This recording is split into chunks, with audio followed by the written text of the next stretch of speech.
Good afternoon. How's everyone doing today? Welcome to the 2022 South Florida Women in Data Science Conference. My name is Dana Smith. I am the IT Manager of AI Operations here at NextEra. I am also a 2019 Women in Data Science Miami Speaker alumni, and I am honored to be invited back to be your host for today. Before we begin, I have a couple housekeeping items to go through with you. For those of you in the room, please note that this event is being recorded and live broadcast. That means at any time, this camera could be on you, so smile. Also, take a moment to check that your mobile devices are on silent. Thank you. Safety is a priority here at NextEra Energy. So in speaking about safety, take a look around you, make sure the walkways are clear of any tripping hazards. Also, this auditorium comes equipped with 4 main exits, 2 in the mezzanine and 2 in the orchestra. Identify the closest exit to you, and in the event of an emergency, make your way through to that exit, out into the lobby and out the glass doors into the parking lot to the south. For those of you joining us remotely, make sure the area around you is clear of any tripping hazards or anything that's going to distract you throughout the afternoon. Now let's get started. NextEra Energy is proud to be the host and sponsor of the 2022 Women in Data Science Conference this year. This is technically the 6th WIDS conference, but this year the branding changed. It used to be Women in Data Science Miami, now it's South Florida. Your WIDS ambassadors decided it was time to evolve the name from Miami to South Florida to be more inclusive of the growing community of data science enthusiasts that has expanded beyond Miami. We have an exciting afternoon with more than 250 attendees joining us both in person and virtually. While we are disappointed we could not host everyone in person, you will still benefit from today's lineup of amazing women changing the world of data science and technology. After our first 3 speaker sessions, we will have a short 10-minute break, followed by lightning talks. After our last speaker, we will have a dedicated Q&A session. For those of you joining us remotely, you do have the opportunity to enter your questions into the WebEx Q&A feature throughout the afternoon. But for those of you joining us in person, we do ask that you hold your questions until the dedicated Q&A session by using one of the microphones in the room. So without further ado, I am pleased to introduce our opening remarks speaker, Rebecca Chiava. Rebecca is the president and CEO of NextEra Energy Resources. NextEra is the world's largest generator of renewable energy from the wind and sun, and a world leader in battery storage. She previously served as the Executive Vice President, Finance, and CFO of NextEra Energy and Florida Power & Light.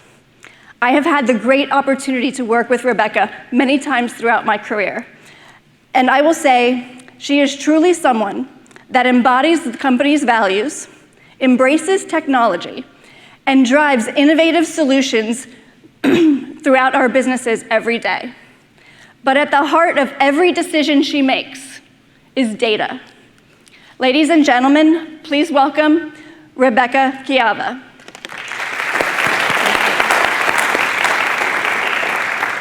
Thank you, Dana. And thank you to everyone joining us here today in person at NextEra Energy in Juno Beach, as well as virtually.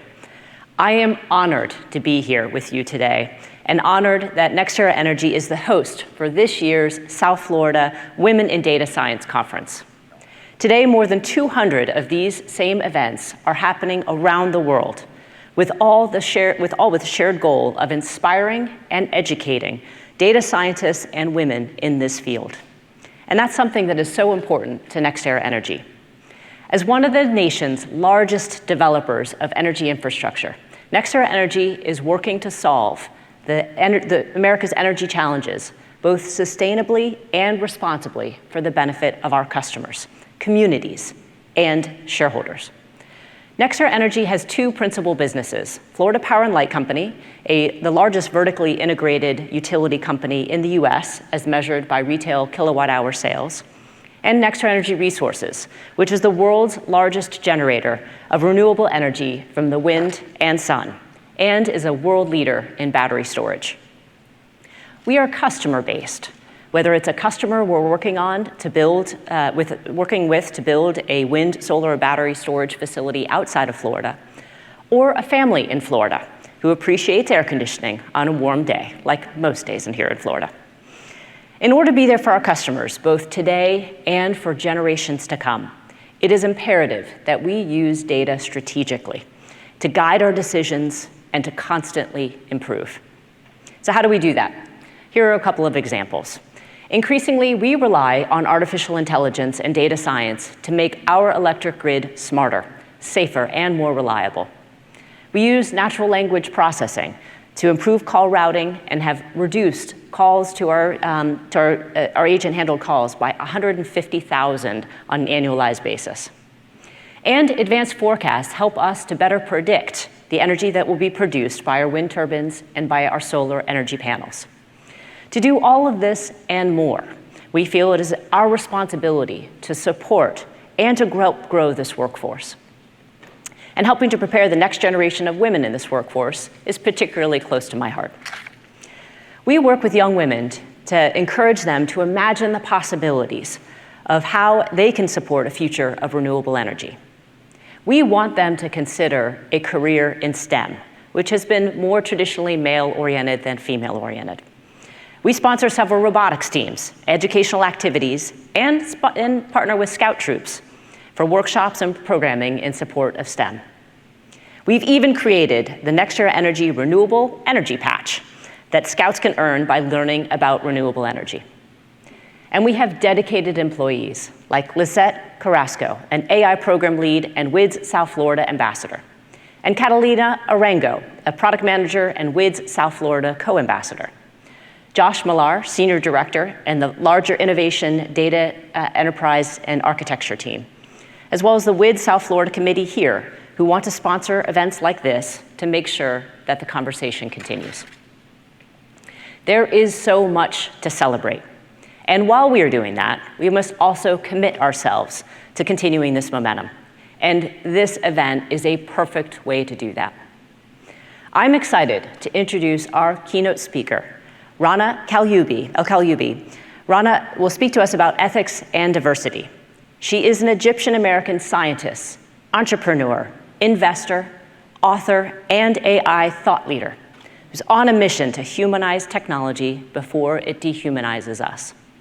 She is the deputy CEO at SmartEye and formerly co-founder and CEO of Affectiva, an MIT spinoff and category-defining AI company.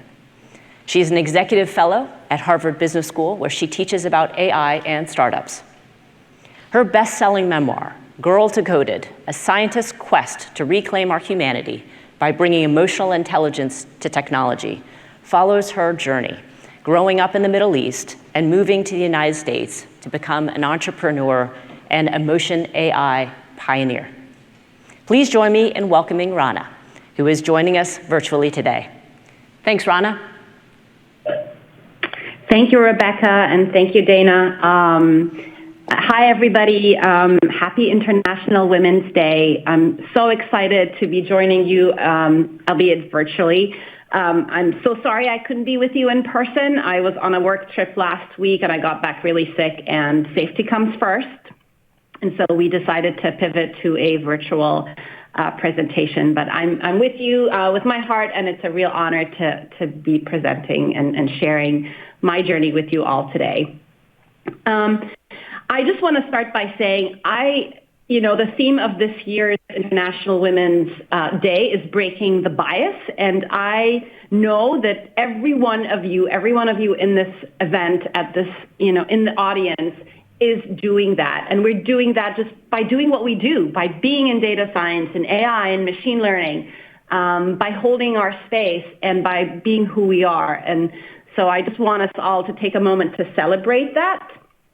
And for me, it's been this journey of humanizing technology because I think it's super important to bring not only our kind of our IQ to how we design and think about technology and human-machine interfaces, but also the emotional and social intelligence part is very important as well.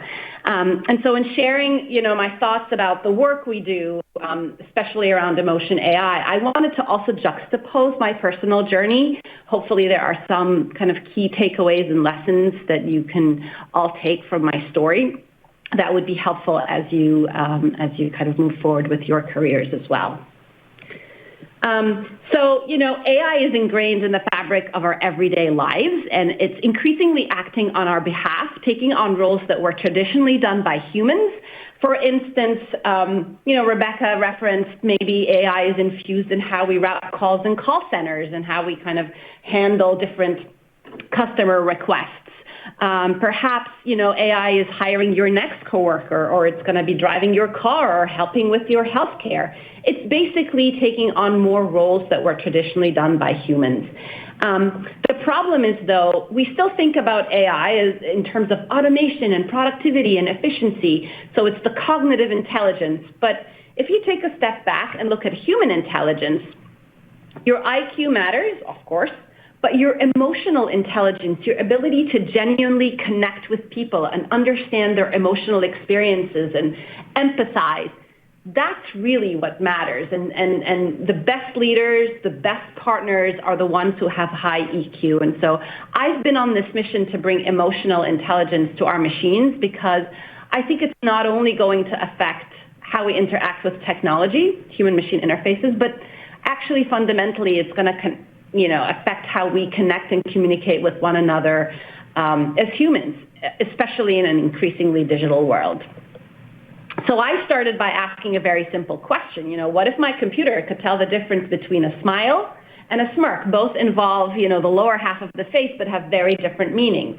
What if doctors could objectively measure the way we're feeling, the way they measure other vital signs? When you walk into a doctor's office today, they don't, ask you what your blood pressure is. They just measure it. They don't ask you what your temperature is. They just measure it. But in mental health, the gold standard is on a scale from 1 to 10 how depressed you are. Or if we wanted to measure pain, we literally ask people. We have this pain scale where we say, oh, which emoji, which pain level are you feeling? And it's very subjective. And if we applied more data to it, it would bring a lot more objectivity and longitudinal measures of mental health. So it's an area I'm very passionate about. Learning is another space where we could bring emotional intelligence. What if a learning app could measure the engagement of a student and adapt the content accordingly? This has become front and center with the pandemic and with a lot of learning kind of becoming hybrid or becoming online. Technology can play a key role in that space as well. And what if your car sensed you were drowsy and took over control? And even, our devices at home, our conversational interfaces like Alexa or Siri, can be very frustrating sometimes when we interact with these devices because they don't have any empathy. They don't really incorporate your mental and emotional state. And there was a whole series of studies around how people yell at their devices and get really frustrated at it. Well, what if Alexa could, sense that frustration and say, oh, it sounds like I got this wrong. I apologize. Let's try again. And ultimately, you can imagine how if every device in the Internet of Things had an emotion chip and could sense your mood and perhaps personalize the experience accordingly. My favorite example there, which is very, pandemic also relevant, since my kitchen is right here.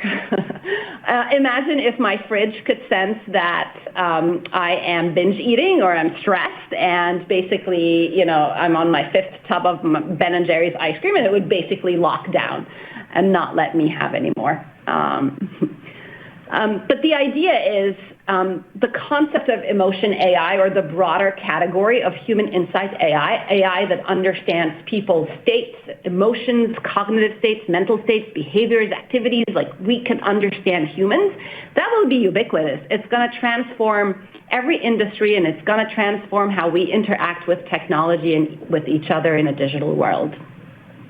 So before I dive into, okay, how do we build human insight AI and what are some of the applications today and in the future, I wanted to roll the time back and share a little bit about how I got to this. So I grew up in Egypt and Kuwait, so I'm originally Egyptian. My parents, both in technology, actually moved to Kuwait early on for their careers. And I have two younger sisters. And in the Middle East, I remember one of my early memories, I remember my uncle challenging my dad because my dad invested so much in our education. And my uncle said, well, why are you doing that? They're just going to grow up and be stay-at-home moms. Like, why send them to all these schools and, travel the world with them? And I was 8 at the time. And I was really scared that my dad would, move us to a different school and I would have to make new friends, et cetera. And luckily, my parents continued to invest in our education, and I think I've made them proud. And one of my favorite pictures is this one where, this is my royal blue chair. It was probably a $1 plastic blue chair, but my dad used to plop me on it, and he had a video recorder, and I would just ramble. I like to think that this was my first experience presenting to a crowd of one. And so both my parents were technologists, and we were always exposed to technology very early on, including an Atari video gaming console. I am guessing nobody in the audience recognizes it. It's too bad I'm not with you, so I can't see your responses. But I was less interested. I was really good at Space Invaders, but it wasn't about the game. It was about how this technology brought us together as a family. I remember playing these games with my two younger sisters and trying to debug, kind of take it apart and figure out how do you build these things. And that was when it struck me that, technology can actually bring people together if we leverage it the right way. So I continued to be very interested in studying computer science. I studied computer science as an undergraduate at the American University in Cairo. And once again, I was just so fascinated by this touch point between humans and machine, this intersection at the human-machine interface. What's that going to look like, and how can we design it in a way that is more effective and efficient? I was kind of a nerd. I graduated top of my class, and I was fixated on becoming faculty. There was only one actually woman faculty at the computer science department at the time, and sadly, I don't think the numbers have changed that much since. But I thought she was just the coolest. She was so smart, and she was just so fashionable and so warm and so accessible, and so I just literally wanted to be like her. And so my plan was to go abroad, get a PhD, and come back and teach at the American University in Cairo. And so sure enough, got a scholarship to go study at the University of Cambridge to do my PhD there. And a little bit of a twist there, which some of you might resonate with. At the same time I got the scholarship, I actually got married, and he's my ex now, but my husband at the time was based in Cairo. He had a startup, and so he was not going to leave Egypt. And both my parents and his parents told me that I should decline the scholarship and just stay home. And to his credit, he said, you know what, this is your dream. It's always been your dream. You should go do it. I will support you. And so we ended up having a long distance relationship for 5 years, during which I was doing my PhD at Cambridge. And towards the end of my doctorate degree, very serendipitously, I met this MIT professor. She was visiting the university, and we ended up having a meeting together. I had followed her. I read her book, and I read all her papers, and we basically ended up meeting in person, and she said, come work with me as a postdoc at my lab at the MIT Media Lab. And I said, well, this would be a dream come true, but, I have a husband waiting for me back in Cairo. And she said, that's okay, you commute from Cairo. And that literally started a multi-year commute. I would commute every couple of weeks between Cairo and Cambridge, Massachusetts. And the project that brought brought us together at MIT was applying my core technology, which is essentially technology that can read and understand people's facial expressions and emotions, and using that to help kids on the autism spectrum. So a lot of kids on the autism spectrum are unable to read and respond to nonverbal cues. They find just even looking at the face completely overwhelming. So they avoid it altogether, which has really dire effects on their ability, if they're young, to make friends and keep friends. And if they're adults, to be in relationships and even jobs.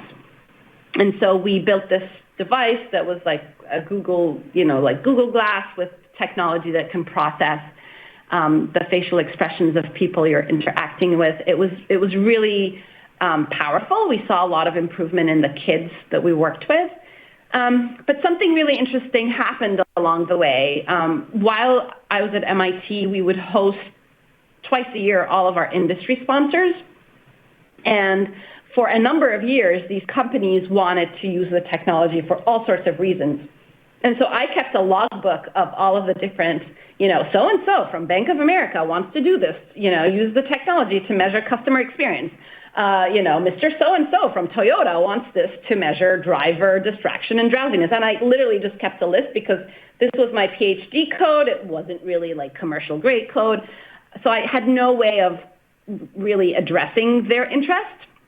But when the list got to about 20 different companies, I was like, okay, we got to do something about this. And so Ross Pickard, the MIT professor whose lab I joined, and myself, we talked to the MIT Media Lab director at the time, Frank Moss, and he said, we were asking for more PhD students to work in our group. And he said, this is not a research problem anymore. This is a commercialization opportunity. You guys ought to spin out. And my knee-jerk reaction was, whoa. My plan all along was to become faculty.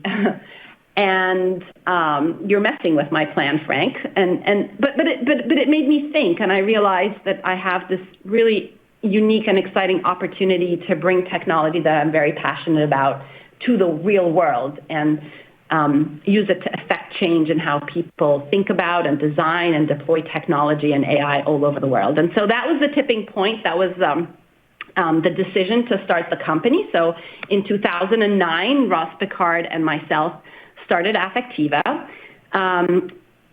Here we are in what we called our pitching uniform. We always wore those like really drab, like gray suits when we were pitching to investors, which was interesting because we were, picture this, right? Like two women scientists. I wore the hijab at the time, so very visibly Muslim.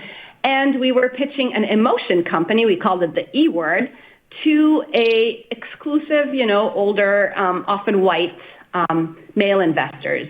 We did a whole roadshow in the Bay Area and Silicon Valley talking to a lot of the top tier investors. And, while they were always fascinated by the technology, they had never seen any founders like us. And so it was really hard to raise money initially.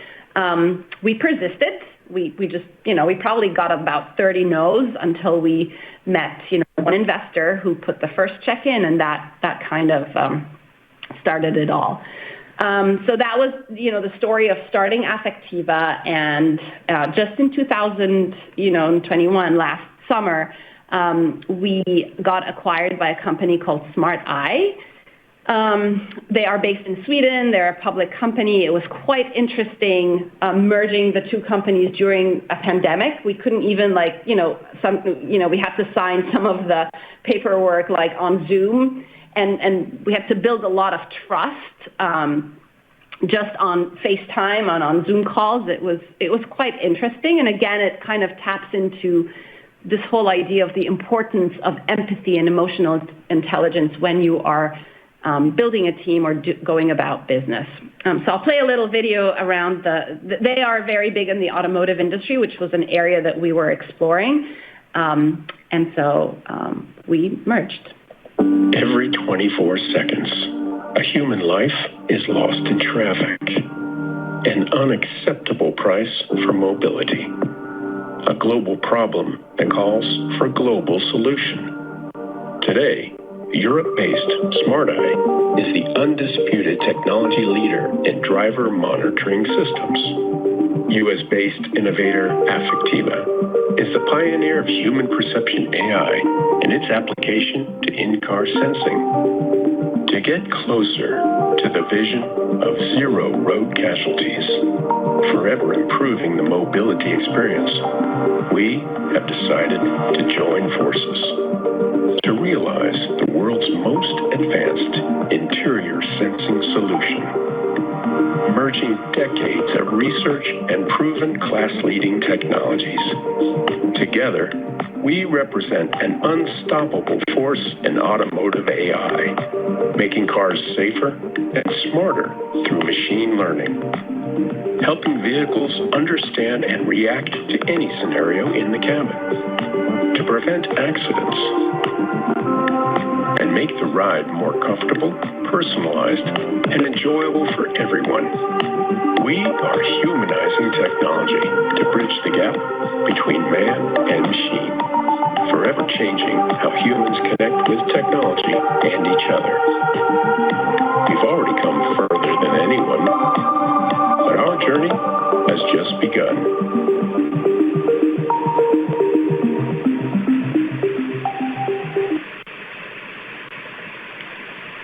So I want to kind of take a moment here and kind of share my first lesson in this journey.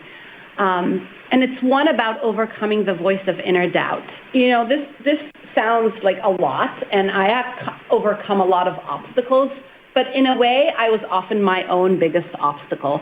I'll share one specific example. When we started Affectiva, I was the CTO, the Chief Technology Officer, and we hired a seasoned business executive to run the company. But in 2013, he decided to move on. He was commuting from the Bay Area to Boston, and it was getting too much. So he basically decided to move on. So the question became, who should the next CEO be? And a few people on our board said, well, Rana should be. It's her baby, and you know, it's her technology. Roz, my co-founder, is a tenured MIT professor, so she wasn't going to, you know, leave MIT and be operational at the company. And I remember going back home and thinking about it, and the track in my head was along the lines of, well, you've never been CEO before. You're going to fail, so you should really say no. And so the next day I came back to the board and I said, you know, I'm going to fail and I don't want to fail, so I'm not going to take this. At the same time, our head of sales, who had never been CEO either, he raised his hand and he said, I'll do it. I'll become the CEO. And so he stepped into the CEO role. And, you know, for a number of years, we worked together. And I'll never forget this. I was giving a TED Talk in 2015, and I was flying back home to Boston. And I said, you know, I wonder what the job description of a CEO is. And I literally Googled it on the flight. And as I was typing a bulleted list of the responsibilities of a CEO, I realized I was doing the job. I was the face of the company. I was the pioneer of this space. I was very involved in the R&D. And, you know, I was kind of the guardian of our mission and our vision and our values. And I'd been very involved. Like at the time, we had raised $20 million, and I was, you know, at the forefront of raising that capital for the company. And so I realized I was doing it without the title, and that I had to convince myself first that I was ready. And with the nudging of a lot of mentors, I actually went to our CEO at the time and I said, hey, Nick, I think I'm ready to be CEO. I'd like to be CEO. First, I pitched the idea of co-CEO. That didn't go well. But as we started talking, I really became clear that I wanted the role. And, you know, he stepped into the chairman position and I stepped into the CEO. It was a board vote. It was a unanimous board vote. But it just made me realize that I stood in my own way. And I think women, not only women, but I know as a woman, I tend to do that a lot. I have this Debbie Downer talk track in my head. Sometimes I even laugh that it's like Debbie Downer from SNL, including the soundtrack, right? It's like, you can't do that. You're going to fail. You shouldn't try. It's not going to happen. So So yeah, don't be your own biggest obstacle was my lesson learned, number one. And I still struggle with that, but I now have ways to kind of deal with that, including doing a lot of journaling. It's my way of expressing my emotions and rebuttaling with myself, and also supporting myself with mentors and champions who I can have really honest and candid conversations with, and who will be there to support me when I need it.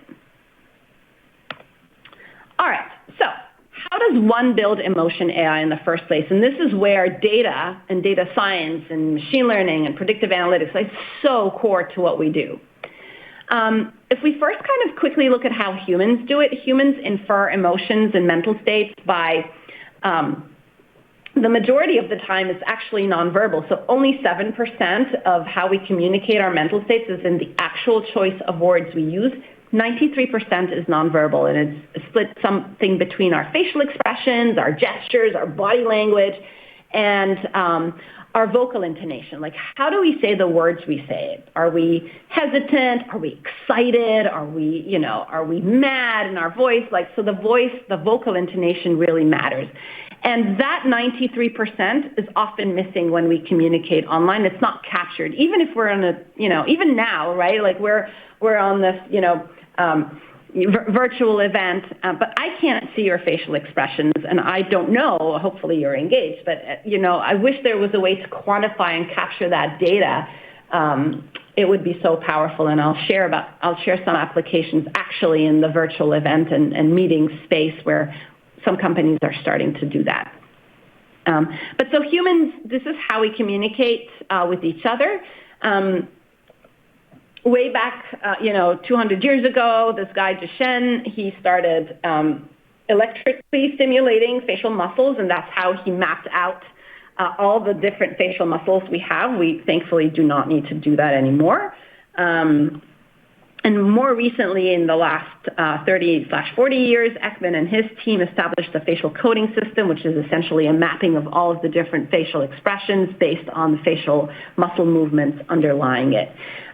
To become a certified face reader or a fax coder, you have to go through 100 hours of training, and then you have to take a test where you look at different video clips of people in political debates and whatnot, and you have to code like all of the different facial movements, like did they twitch their lips or eyes, or are they frowning or laughing?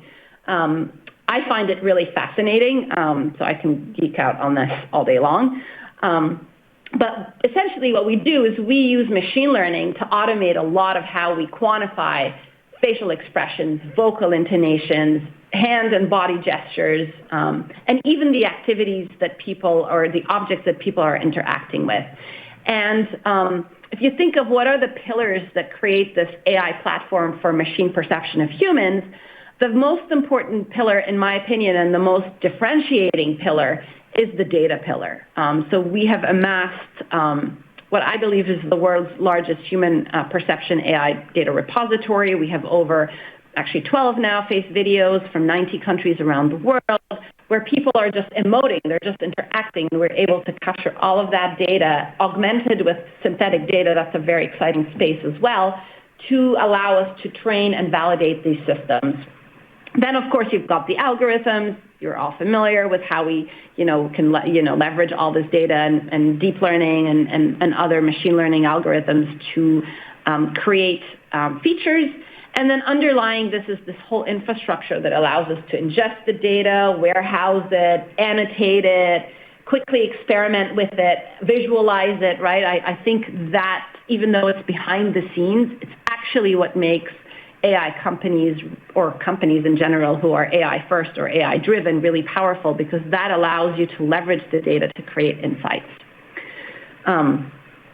What I find really fascinating is, since even in the last 10 years since we started the company, the roles that we're seeing it's just there are a lot of new jobs in this space. So for example, we have data acquisition folks, we have data analysts, obviously, and data scientists and machine learning scientists. But you have all sorts of positions, data annotators, data cleansers, validators, right? Like QAing the data is quite interesting as well. and QAing curating the data to validate these features is also a very interesting job. So I just think, yes, AI is, we're losing a lot of jobs to AI, but we're also creating a ton of new and really exciting jobs as well. This is a very data heavy and a data hungry problem. So in our world, the data is like data of people doing different, emotions and expressions and activities. And we use deep learning networks to extract basically any number of features that we're interested in. We started with a small set way back when. We now have over 40 different features that we're able to quantify. Now, what is really, really key about this is if we're not careful, it is so easy to accidentally build bias into these systems and then deploy these systems at scale. I mean, our technology is deployed in vehicles around the world and, in many, 28% of the Fortune 500 companies use our technology every single day. So if we're not careful, it's very easy to build bias. And so the way I like to think about how we mitigate bias in our data and our algorithms is first of all, think about the data, right?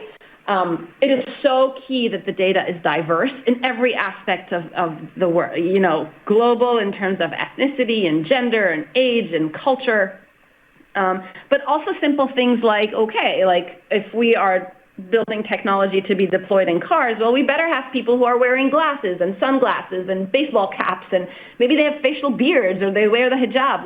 It's just so important to be thoughtful about the diversity of the data. And then once we have, and so we actually track metrics around all the different ways the data is diverse or needs to be diverse.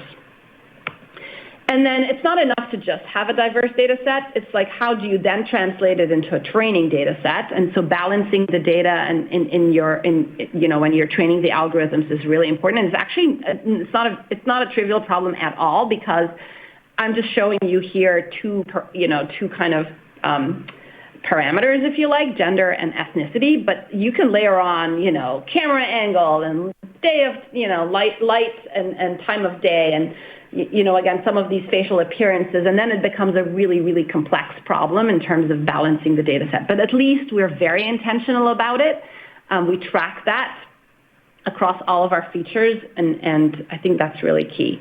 And then same on the validation side too. It's so important that we track, we don't just look at one accuracy score. We have to break it down by gender, by ethnicity, et cetera, because that's how you uncover potential biases in subpopulations, and so that it doesn't go, hidden or uncovered. But in my opinion, the best way to mitigate data and algorithmic bias is actually to ensure that the team is diverse. And so let me just play a video.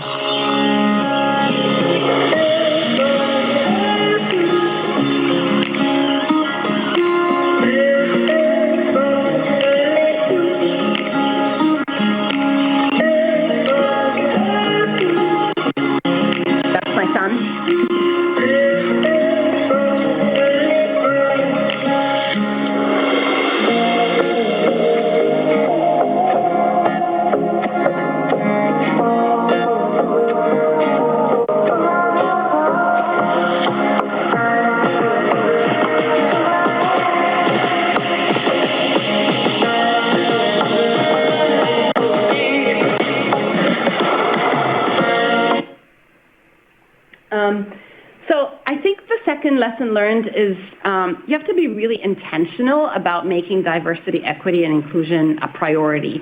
It doesn't just happen. And we found that, again, in our everyday kind of being intentional about how we build our product, especially as a startup. And I'm sure, many of you face that as well. If you're under pressure to ship a product or ship a certain feature, it's so easy to say, I'll deal with all this diversity bias thing later. We were very adamant as an executive team to do our best. I won't say we're perfect, but it's definitely top of mind. We definitely make sure that we prioritize it. I always ask for more data about, how diverse is this data? Are we, are we doing everything we can to ensure we're collecting the right diverse data and then translating that across our pipeline? But similarly for hiring as well, right? Like, are we being intentional about this? And I feel like the moment we've stopped being so intentional, it just like falls apart. So actually, like, admittedly, we are at a moment in time now where we've lost a few of our female software engineers over the last few months, and I'm like, now we need to like rebuild this. So it's definitely hard, and you just have to be super intentional about it. And as all of us as women in the room, we have an opportunity to always bring that up, to invite other women at the table, to make sure that they have a voice, to amplify the voices of women on our team, to celebrate each other. I often, like, even very small things, like if we're in a meeting and somebody cuts Gabby off, I'll literally stop the meeting and say, hold on a second, Gabby, what were you saying, right? And I think we just got into this practice, and we now all support each other this way, and I think it's just very important. All right, so what are some of the applications of this technology? I'll share some that are in market today. The first is how, like, using our technology to understand how consumers emotionally engage with brands and products and content. We do a lot of advertising testing and a lot of content testing. You can imagine like movie trailers and movies and TV shows, to be able to capture how people respond with content or respond to content. So I'll show you one short ad that we tested several years ago, and then show you the responses. And the way we get the responses is we literally ask people to turn their camera on their device while they are watching the content. We would never turn the camera on without people's permission. And then when they share, they'll watch the video, we will have their emotional responses. We aggregate that anonymously. We don't really care who you are. We just want to know how you've engaged with the content. So here we go. Come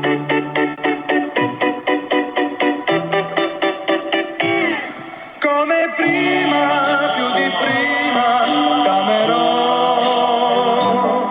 Per la vita, la mia vita ti darò. Sembra un sogno rivederti, accarezzarti. Le tue mani tra le mani stringere ancora. Il mio mondo, tutto il mondo è per me. A nessuno voglio bene come a te.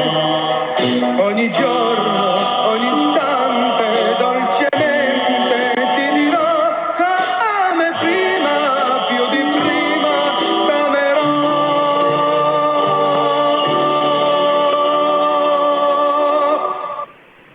Mom got there first. All right. So, so we literally have like about 30 responses a second.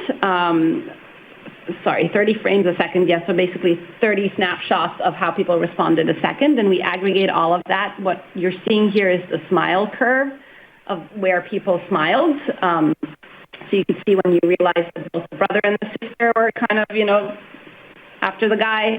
That was a smile peak, and then towards the end, and then obviously when they're fighting, and then towards the end. So you can see where people, and this was like in the top 90th percentile in terms of emotional expressiveness and positivity. A lot of the ads we test are like shampoo ads, and there's absolutely like no emotional expression at all. We've been able to show that your emotional response correlates really highly with your purchase intent, your actual purchase behavior, and virality as well. And I want to kind of generalize that. The content does not have to be an ad or a Netflix TV show. It can be meetings. It can be learning content. And so I think the broader application here is what I'm calling the empathy economy, the ability for companies to build on and be empathetic and lead with empathy with both their employees, but also their customers and their partners.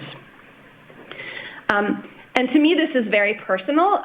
When COVID hit, almost exactly 2 years ago, my book, Girl Decoded, was launching, and I was getting ready to do this national book tour. I was going to be on the keynote speaker at South by Southwest, and I was just going to kick off like this 2-month book tour. And then, of course, I had to pivot to doing a virtual book event and then book talks. And it was just so painful, pretty much like this talk, right, where I am presenting to an audience, but I can't see the audience, and I can't riff off the energy in the room. Like if you're in the room and you can sense if people are engaged or not, and if they're engaged, great. If they're not, you can pivot in real time. And it's so hard to do that when you are in a virtual meeting or a virtual conference or a virtual event. And so one of the questions, and I think the key exciting applications of this technology, like for example, now I just wish I had like a real-time readout of the level of engagement. Like when I say something funny, do you all laugh, right? And then I see a peak. And so there are a number of companies that are looking at this. One is notably called Read.ai. I'm actually not associated with them at all, but I did reach out to the CEO and I was like, I love what you're doing. It's awesome. So they use emotion AI to quantify meeting dynamics, right? So for example, speaking time, like who's hogging all the airtime? The sentiment in the meeting, is it positive or is there a lot of negative energy?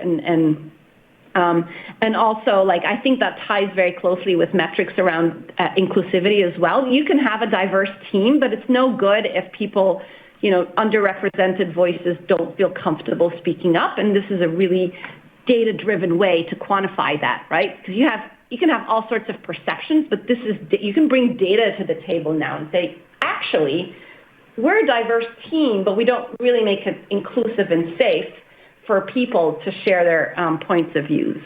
So I'm very excited about the work they're doing. They're applying it specifically to meetings, but I think there's a huge opportunity to do this for video conference, broader virtual events, basically. And then, of course, telehealth. I haven't seen anyone really, I will talk about health tech in a second. I haven't seen anyone quite do this for telehealth yet. I think it's coming. Another really cool company that is leveraging this technology in the speaking space and future of work is Udly.ai. They essentially use this technology to give feedback, for potential presenters and communicators and negotiators, on managers, on how to be better, use better emotional and social intelligence skills. So you can practice your talk and it will say, you've said, 100 times in the last 20 minutes, or you haven't been doing any eye contact with the audience, et cetera. So I'm very excited about the work they're doing. And I think we'll continue to see a lot more innovation in this space, given that, hybrid and virtual work environments, in my opinion, are here to stay. All right, pivoting to a whole different industry where this technology is being applied, emotionally aware vehicles. I'll share a personal story. A number of years ago, this is probably 10 years ago, I was driving in my Volvo car. This was in Egypt, and I was really distraught. It was during a very tough time in my life. I was in tears, and I was clearly distracted. But I was driving my car, and I just did not see this big truck, cut me off, and I just hit it, and the car was totaled. Thank goodness. I just had like a shoulder dislocation, but otherwise I was fine.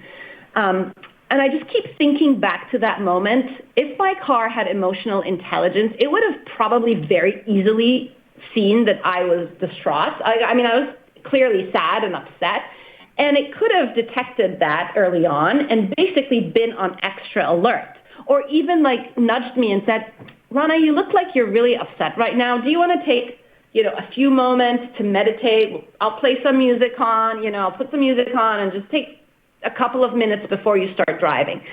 There are ways the car can respond if it knows your emotional and mental state, and this is a key area that we are really like investing a lot of mind share on.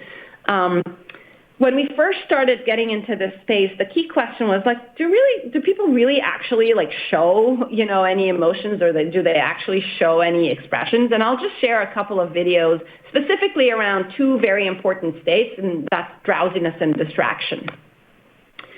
And these are people, by the way, we've asked them to install cameras during their commutes, and so they know that the camera is there and that they're being recorded. This person, this video actually goes on for a good, few minutes.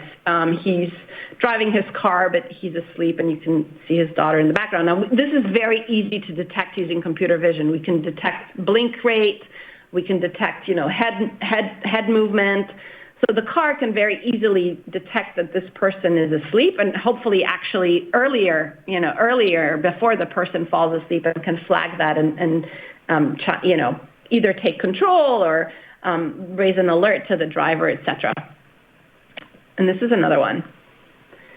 She's driving. She has a phone in her hand. She's texting while driving. She has two phones in her hand, texting while driving. And so her eyes are off the road, and her hands are off the wheels too. So very, very dangerous driving behavior. Again, very easy for computer vision to detect that. And so one of the main premises of our merger with SmartEye is to evolve this idea of driver monitoring into a broader interior sensing. So imagine if there were a camera sensor kind of in the roof module or the rear view mirror, and it can get a sense of how many people are in the vehicle, what are they actually doing. And again, let me just share a video with some examples of what that could look like. There is a lot of legislation, actually, and safety regulations that are coming out that are requiring cars to detect things like drowsiness and distraction. We're seeing that in Europe and in China, and actually more recently in the U.S. as well.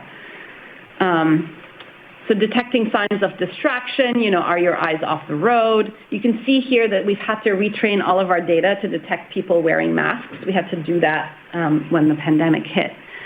Detecting eye gaze direction, where exactly are you looking? Even your full body, and also what objects are you interacting with? Like this woman that who had like two phones in her hand, we can detect that she has a phone or two in her hand, and we can assess level of distraction as well. We can tell if you're is your phone here, or are you actually texting with your fingers? All of that is very doable, again, using computer vision and machine learning and tons and tons and tons of data. We're able to detect how many occupants are in the car. Sorry. A key kind of consideration here is, again, the diversity of the data we're collecting, like how diverse are the people that are in our data set. So you get the idea. So lots of applications in the automotive industry driving this concept of interior sensing in an emotionally aware vehicle. And then an area that I'm very excited about is how emotion AI will transform mental health and femtech. I already talked about how we don't have any objective measures for mental health diseases. And one of the companies that I'm super excited about is a company called Videra Health, where they literally use your phone, and they have an app where you can check in as a patient remote, any time of the day. And it's a short video where you answer a number of questions. They take this video, they analyze it using emotion AI and natural language processing, and then they're able to map it into stress measures, anxiety measures, depression measures, etc. And if they see a deviation from your baseline, they can then escalate that to to a doctor. And flag it to a physician, and then the physician can, send help, basically, or interject, even between visits. So it's very powerful. A somewhat related application that I think is very, very unique and interesting is called Avocado app, and it uses facial emotion analysis to help women track their emotional and physical well-being, especially during pregnancy, and post-birth. So that's very interesting as well, and I'm curious to see, what data and insights do they collect. There's applications of this technology for early diagnosis of Parkinson's disease, even facial surgery and facial palsy. Again, very, very really creative application in that space as well. And then, back to where I started, we are partnered with a company called BrainPower, and they are using Google Glass, because now it exists, with our technology to help kids on the autism spectrum. So I will share this video. Mom. 8-year-old Matthew Krieger has been diagnosed with autism. A lot of the trouble he gets into with other kids is he thinks it's funny and doesn't read at all that he's not, or that they're annoyed or angry. Matthew's mother, Laura, signed him up for a clinical trial being conducted by Ned Sahin. I want to know what's going on inside the brain of someone with autism. And it turns out parents want to know that too. You get points for looking for a while, and then even for looking away and then looking back. Sahin's company BrainPower uses Affectiva software in programs Matthew sees through Google Glass. These games are trying to help him understand how facial expressions correspond to emotions and learn social cues. One of the key life skills is understanding the emotions of others, and another is looking in their direction when they're speaking. Looking at your mom, and while it's green, you're getting points. When it starts to get orange and red, you'll slow down with the points. I'm looking at you. You are looking at me. Just a few minutes later, the difference in Matthew's gaze overwhelmed his mother. I'm going to cry. Why? When you look at me, they think you haven't really before, because you're looking at me differently. I often get asked whether this technology should exist or not. And I believe that there are so many incredible applications of this technology, like the ones, in autism. But I also understand, I don't want to be naive, this technology can be used to discriminate against people, and it could be used to spy on people. And I'm a big advocate of basically ensuring that this does not happen. Ooh, somebody's calling me. Let me try and get that. I apologize.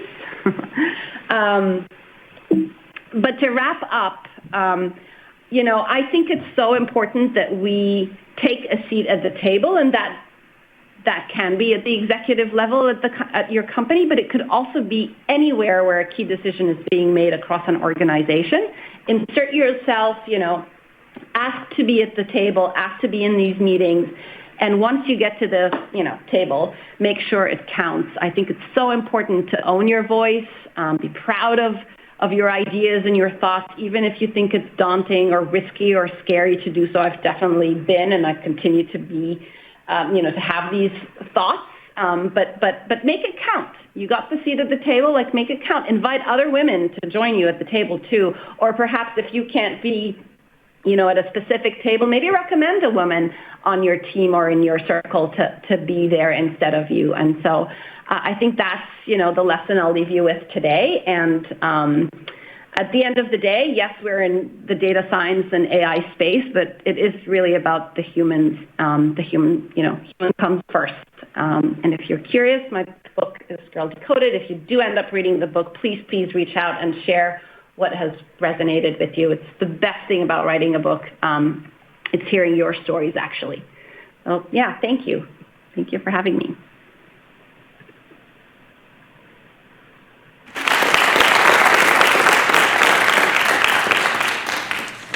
Thank you, Rana. That was actually a very interesting speech, very thought-provoking, and it's amazing where we're going with technology nowadays.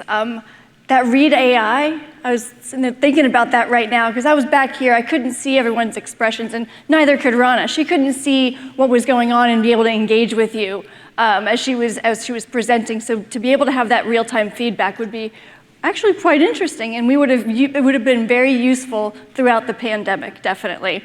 So next, I would like to welcome to the stage Camille, Mackenzie, Hema, and Ashley for a panel discussion on AI and workforce transformations. Welcome.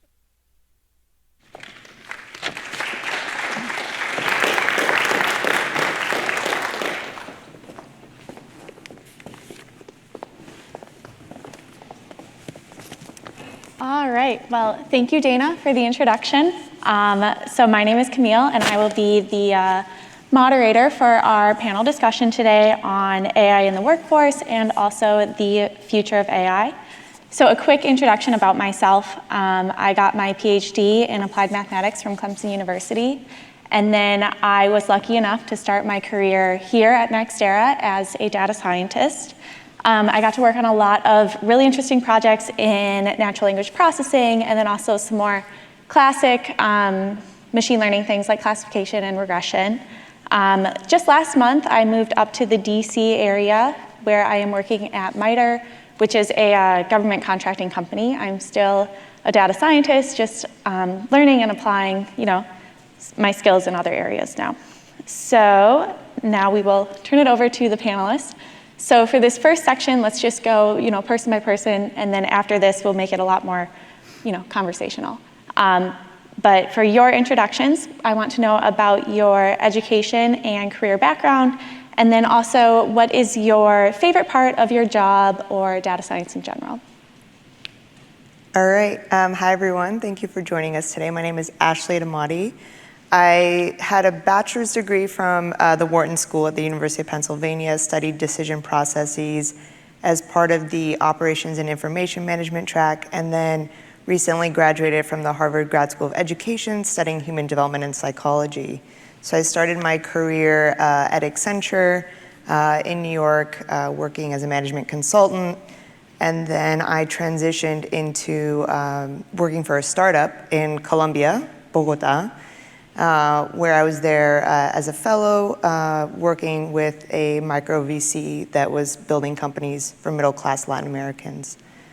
And then from there, I went on to a company called TopTal, which is the largest network of vetted freelance talent globally, and launched TopTal Finance. And most recently, I joined Harvard's Next Level Lab, where I do research at the intersection of emerging technology and learning sciences. Thank you. Awesome. Hello, everybody. My name's Mackenzie. I graduated from Florida State University back in April of 21 with a Bachelor's of Science in Computer Science and a minor in Math. So my career started last year, July of 21, with NextEra Energy. I am part of the Ignite Leadership Rotational Program in the IT track. So I've been in 2 departments so far. The first one was IT Nuclear, and now I'm in FPL Solutions. So while I was in IT Nuclear, I did some data science work. I was working on a PDF mining project actually with Camille, and I was also a Scrum Master, and now in FPL Solutions, I am working on cloud cost optimization. Hi everyone, my name is Hema Raju, and I come from a healthcare background, so I'm kind of a loner from the rest of the gang here. I did my master's in biophysics and a PhD in human genomics from the University of Miami with focus in bioinformatics. And it was actually my thesis work that steered my career into the world of data sciences, because as part of my PhD thesis, I developed a computational algorithm that detects specific kind of genes or, like a non-coding RNAs in certain neurodegenerative disease model. So I was at the University of Miami for almost 12 years, working as a research associate to bench scientist, and then transitioning into the data scientist role. And I worked for a couple of CROs where we led a team of data scientists trying to look into the design, develop, and implement the risk-based monitoring model, because the clinical trials, the critical part of clinical trial is the quality of the data, right? How you identify the patients, how you identify the sites, because identification of the site and the patients are a critical part of the success of the clinical trial data.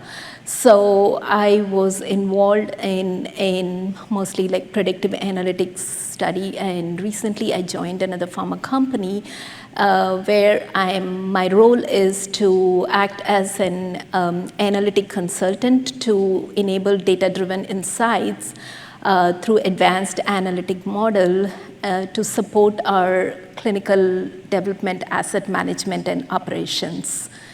So yeah, that's pretty much about me. Thank you. All right, thanks guys. So before we move on, do you guys have anything to add about the favorite part of your job or your favorite just data science topic in general? I think the favorite part of my job is looking more, so I look more at the human side of the human-machine partnership. So more at kind of what are humans unique at that machines cannot replicate. And I think what's interesting is I have to constantly be on top of advancements in the AI space because the field is progressing so rapidly and new technologies are coming out, like we just talked about Affectiva. And I actually used a technology that was very similar in grad school that was an emotion detection AI algorithm that could tell me when I was smiling or when I was frowning. And the cool part is I have to be on top of that new technology to understand kind of what is actually uniquely human and how do we train people in those areas so that they can be successful and work in partnership with machines. Sure.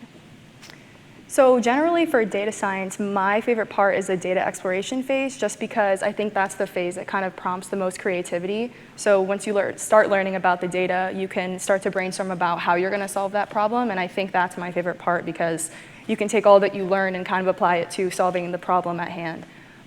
For my job specifically, I just started a new rotation in FPL Solutions. So I'm working on the finance side to optimize the cloud costs. So for me, the most interesting thing related to data science has been seeing how some of those tools can use those machine learning techniques. So for example, AWS Budgets is one of those tools that we've been looking at to use, and it uses machine learning techniques to kind of forecast budgets in the future based on your past data, and I thought that was really cool. Yeah, I mean, there are many things I could say that fascinates my role as a data scientist. To start with, first of all, every day you're tackling so many creative and challenging problems, right? You deal with massive amounts of data coming from different data sources, especially I deal with medical data. We have so many data sources. We have data from patient claim, lab data, image data, EMR data. They say that the healthcare data is the most messiest data ever, right? So when you're dealing with such kind of data, you are always constantly thinking and trying to improve your skill set because what works for one project may not work for another project because the data is so different, and whatever the methods and modeling tools that you're trying to design, develop, and implement may not work for any of the two different projects because they differ from each other, right? The other thing is, like when I was working with my risk-based monitoring tool, right? You would think that, when I say there's so much, so much data anomaly, data inconsistency in a clinical trial data, right? Especially in South Florida, where we pursue these clinical trials, we have same patient going to the two sites that are 10 miles away, I mean, how do they not think that we can track them down? It's the same name, same date of birth, age, BMI, everything, right? So those kind of interesting facts, what we try to identify through our model is what fascinates us. So yeah, that's a lot. Thank you. Yeah, Mackenzie, I definitely resonate with what you said about the creativity. Because my favorite part about being a data scientist is like working with people to solve problems and figuring out how to solve it. And a lot of that lends itself to whiteboarding sessions and really talking to the end users of our models to figure out like where exactly is the pain point and how can we fix it, how can we help you. So I definitely find that to be like my favorite part of my job as well. All right, so next question that we have is, throughout your careers or life in general, what types of situations have you seen where you've thought AI or machine learning could really help this process? I'll pass it off to my co-presenters. So one major thing that I noticed when I was in nuclear is the app team I was working on did mostly manual testing for UI. And that's fine. I think it's something that they were working on kind of developing for the future as automated testing. But I think that can be really useful, right? Because if we have machine learning picking up on how to write tests and automatically execute them, they can identify quick fixes to developers before someone has to go through multiple different test cases to find that. So I think that's definitely something I picked up on. Right. So yeah, I mean, definitely within the scope of healthcare and pharma, there's so much scope for the implementation of AI and machine learning model, because I think we are still in a budding stage, compared to the other industry. We are still in a crawling stage. We have so much to do. I personally feel that these models can help us stratify and help produce, better solutions towards, especially to start with the EMR data set, right? EMR system, how we can implement these models to help refine our EMR, the electronic medical record system, how we can standardize and optimize the way that these systems are designed to help with, to cut the cost for the patient care. And these models can also be applied to, create a breakthrough research in oncology to obtain those medical and clinical data and deliver personalized treatments for more specific for the patient needs. That's a whole another precision medicine area, right? And yeah, there are some research papers that have been published how these AI models can also help with the early detection of certain rare diseases, using the genetic data, and highlight the specific opportunities of certain clinical trials, and also pinpoint a specific targeted therapy. So yeah, I mean, definitely we do need to move forward with the application of the machine learning models within the scope of the clinical trial data as well. And then even in like a high touch area like learning, we're starting to see AI in terms of supporting teachers or educators, both at universities or in companies, understand how people are interacting with those learning experiences. Are they struggling? Is a learner taking a long time? Is this too easy of a subject for them? Is this not enough of a challenge? And that helps provide really valuable information for educators to then tailor that experience to the learner so that they're motivated and actually end up having the outcomes that we're looking for. Yeah, I'm sure with education, the pandemic, I'm sure, has really like kickstarted a lot of like technology for that as well. Yeah. All right, so next part, let's talk about the strengths of AI and humans. In what situation is AI better, and are there situations where we should maybe, avoid it and stick to the human decision making? So the question is, if I have to put it in my context, I would ask, can AI outperform physician? The answer is no.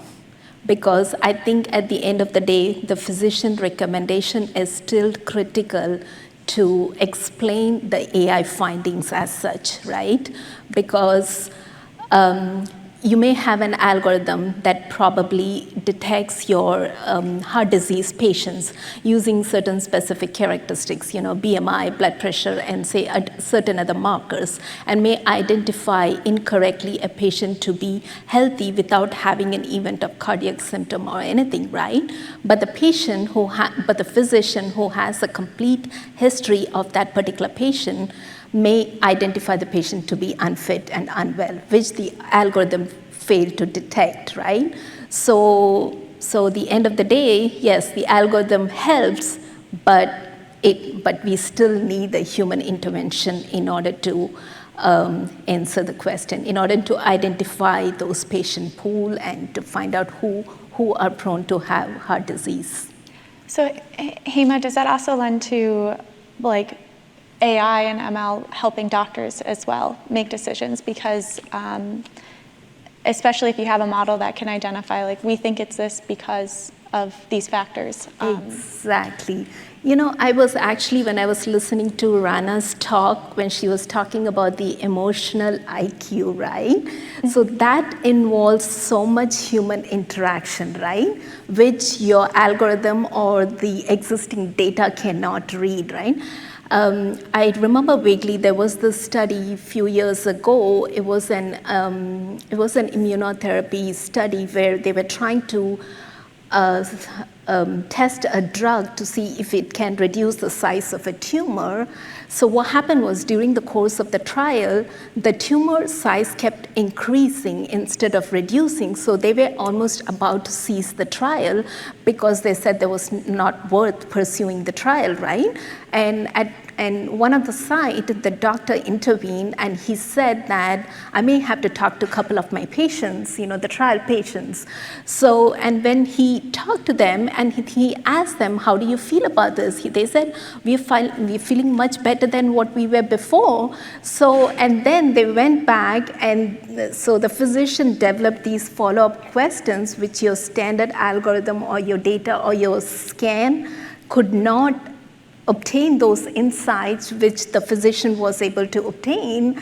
And after that, they continued pursuing the trial, only to find out that the tumor size was growing not because of the cancer cell as such, but it was because of the cancer affecting T cells. So it was going in a right direction, right? Had we just relied on the data, maybe we would have passed that, and we wouldn't have the FDA-approved drug to reduce the solid tumors.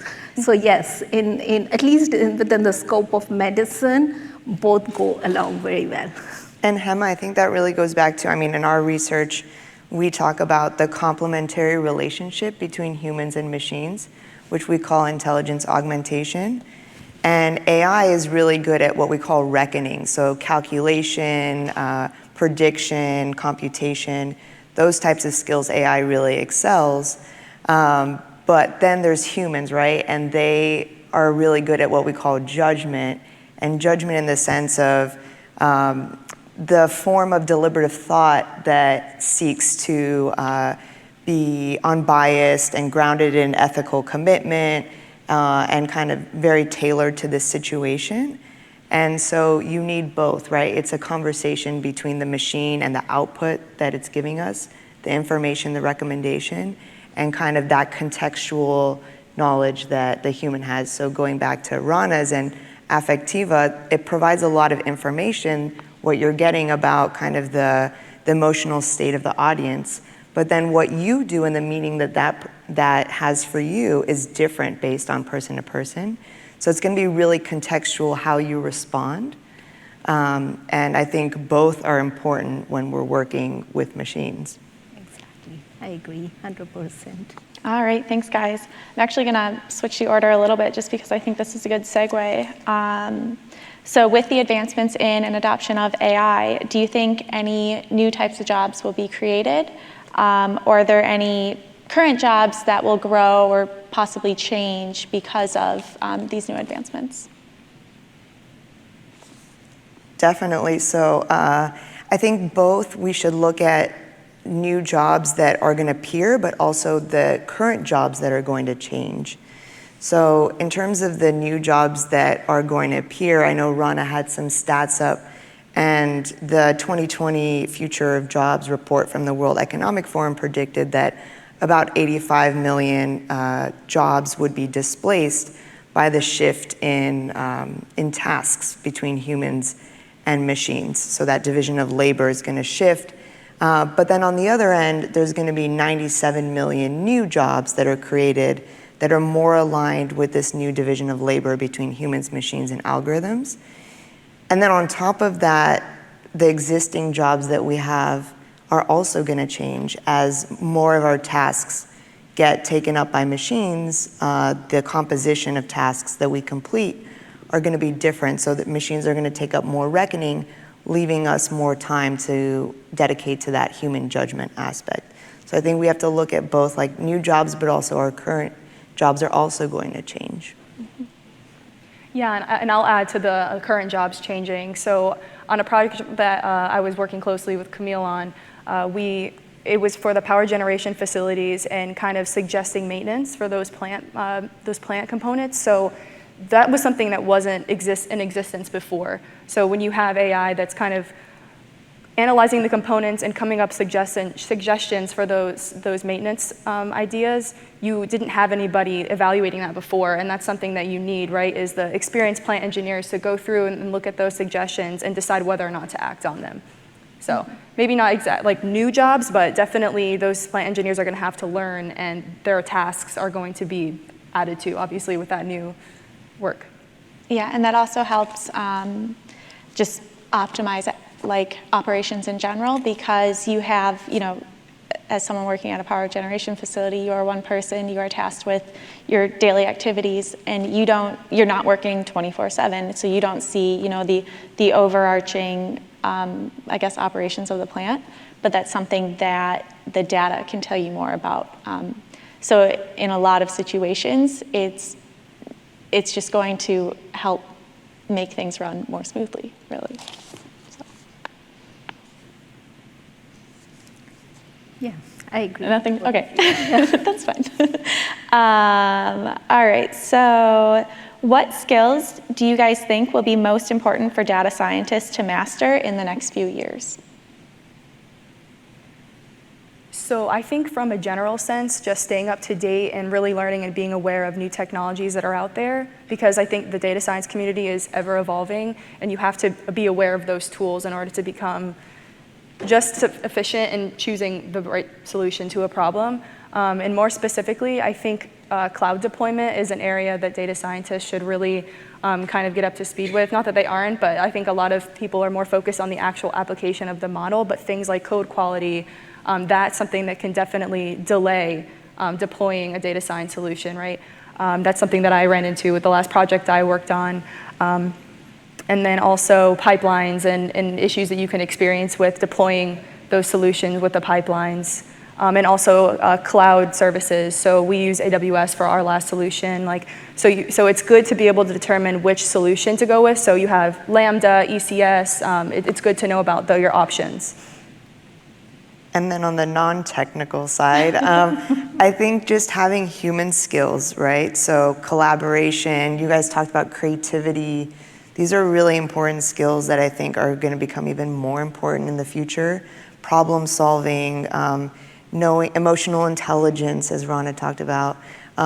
These are things that we don't necessarily learn in school in like a classroom environment, but they very much dictate how we conduct our jobs and how successful we are. Yeah, especially because a lot of the times the consumers of your data science models aren't going to be data scientists like you are. So you need to be able to communicate with them what you're building and why things are working the way they are. And then also just building trust, right? Because they need to trust that what you're telling them is, accurate to whatever degree. So I definitely agree with that. I always said, from my math background, the biggest skill that I learned was from teaching, was just, conveying results and talking to people, so.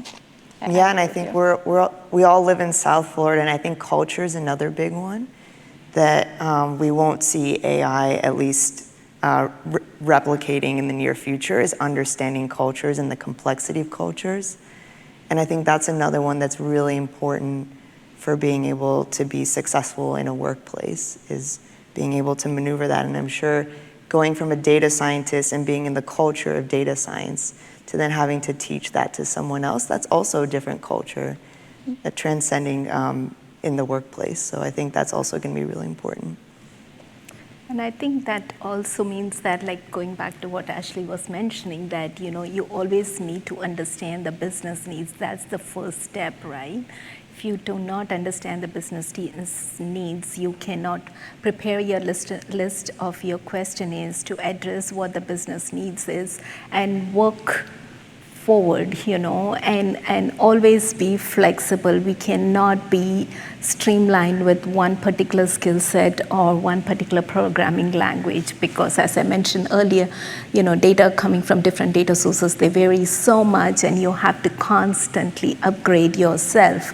In fact, there was also a survey done on the Stack Overflow recently with those developers, and they found out that 75% of those developers, they constantly upgrade their skill set every 5 to 6 months, because the packages, the modules, everything is so outdated. You have to keep in market. Yeah, thank you. All right, anything else on that? No? No? All right. So thinking back to your college days or any other formal education that you guys have had, how do you think educators can best or better prepare students for a successful data science career? I would say like project-based learning is a big one. I know in my schooling, well, I was in a business school, so in the business school we did quite a bit of projects and collaborating together, but my friends who were in the engineering program, it was a little bit similar, but maybe less collaborative, smaller groups, and it was all with engineers, but I think having interdisciplinary kind of problem-based projects is really important for designing classes that, for the future, for what people need to know going forward. Yeah, I definitely think that seeing a model actually work on a data set that you're familiar with is way different than learning about the models at a high level. Like you could easily look up what's a regression model, what's a classification model, but it's a different thing to see that actually work on data you're familiar with. So for me, that was definitely a big thing. Yeah, I mean, added to Mackenzie, I think the statistic is the backbone for data scientists, right? But I mean, even if you have a very strong programming knowledge background, it's really hard to, be the storytelling part of or interpret your data or your graphs or visualizations. I think most of the school do miss the statistics or even if people from different background, they want to pursue the data science as their career, I think one of the most important component is the statistics. I mean, if you could be strong in your statistics, that could help you shine as a data scientist very well. Yeah, I agree with you guys. It's definitely a strong understanding of stats and really getting your hands dirty and getting used to like ugly data. I remember in grad school, some of my friends that were in statistics, they had to like collect their own data and build their own models trying to predict who is going to win the upcoming presidential election. So they were all, like it was a semester-long project and they were all like, kind of complaining about it and talking about how hard it was. And I was like, that sounds terrible. I'm glad I'm in math, But now that I'm a data scientist and, working with data and everything, I'm like, that was a really cool project that was very good exposure for people who are, still in the academic setting. So yeah, just real world projects. I love interdisciplinary is huge as well because we're always talking to people of different backgrounds and different education, and everyone brings something new, to the table. So, thank you for saying that. All right. So, for the last question of our panel, let's talk about how we can ensure that the people using our data science results understand the model and the potential incorrect answers that the model gives. I think training. I mean, like I was mentioning before, the plant engineers, that's not something that they usually do, is look at a data science model results and kind of decide whether or not to act on those decisions. So I think that they need to understand how the model works in order to use that data and the responses in the best way possible, but also be able to identify incorrect answers, because that's always something that we risk with AI. Mm-hmm. Yeah, it augments human decision making. So they need to understand that, like, what they think actually matters. Yeah. Okay. Yeah, and I think even understanding where the affordances of the model, but also the limitations of the model and being able to explain that and understand. So understanding exactly how the model works and like What are some errors that might come up? But also, when do you not use the model? And what are things that could come up that you don't know about? So I think that's important too. Mm-hmm. All right, and with that, we are about out of time. So thank you, guys. Thank you. Thank you.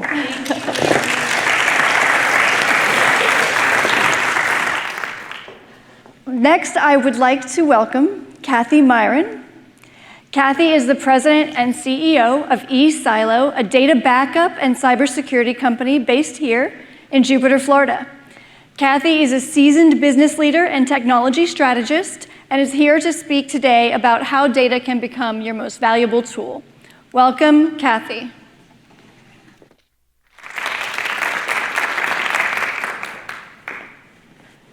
Good afternoon, everyone. I am very excited to be here with you today and to be the first lightning talk speaker up here with probably what is going to be the least technical talk you'll hear. So for those of you that did a little happy dance in your head when I said that, you were the ones that I was thinking of when I put this presentation together. So as Dana said, my name is Kathy Myron and I'm the CEO of eSilo. And every day, I'm in conversations with business leaders, helping them understand how their information systems are vulnerable to cyber attacks and other IT disasters. But because of the complex nature of business technology, it's abstract and it's difficult to explain.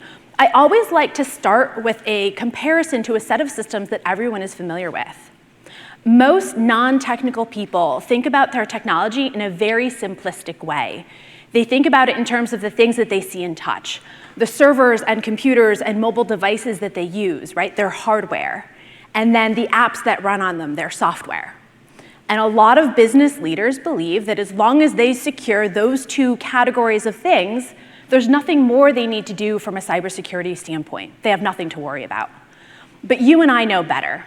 We know that we have to secure our networks and the data that is traversing them, and multiple back-end components that run behind the scenes and are essential to a high-functioning IT environment, even though our end users never see them.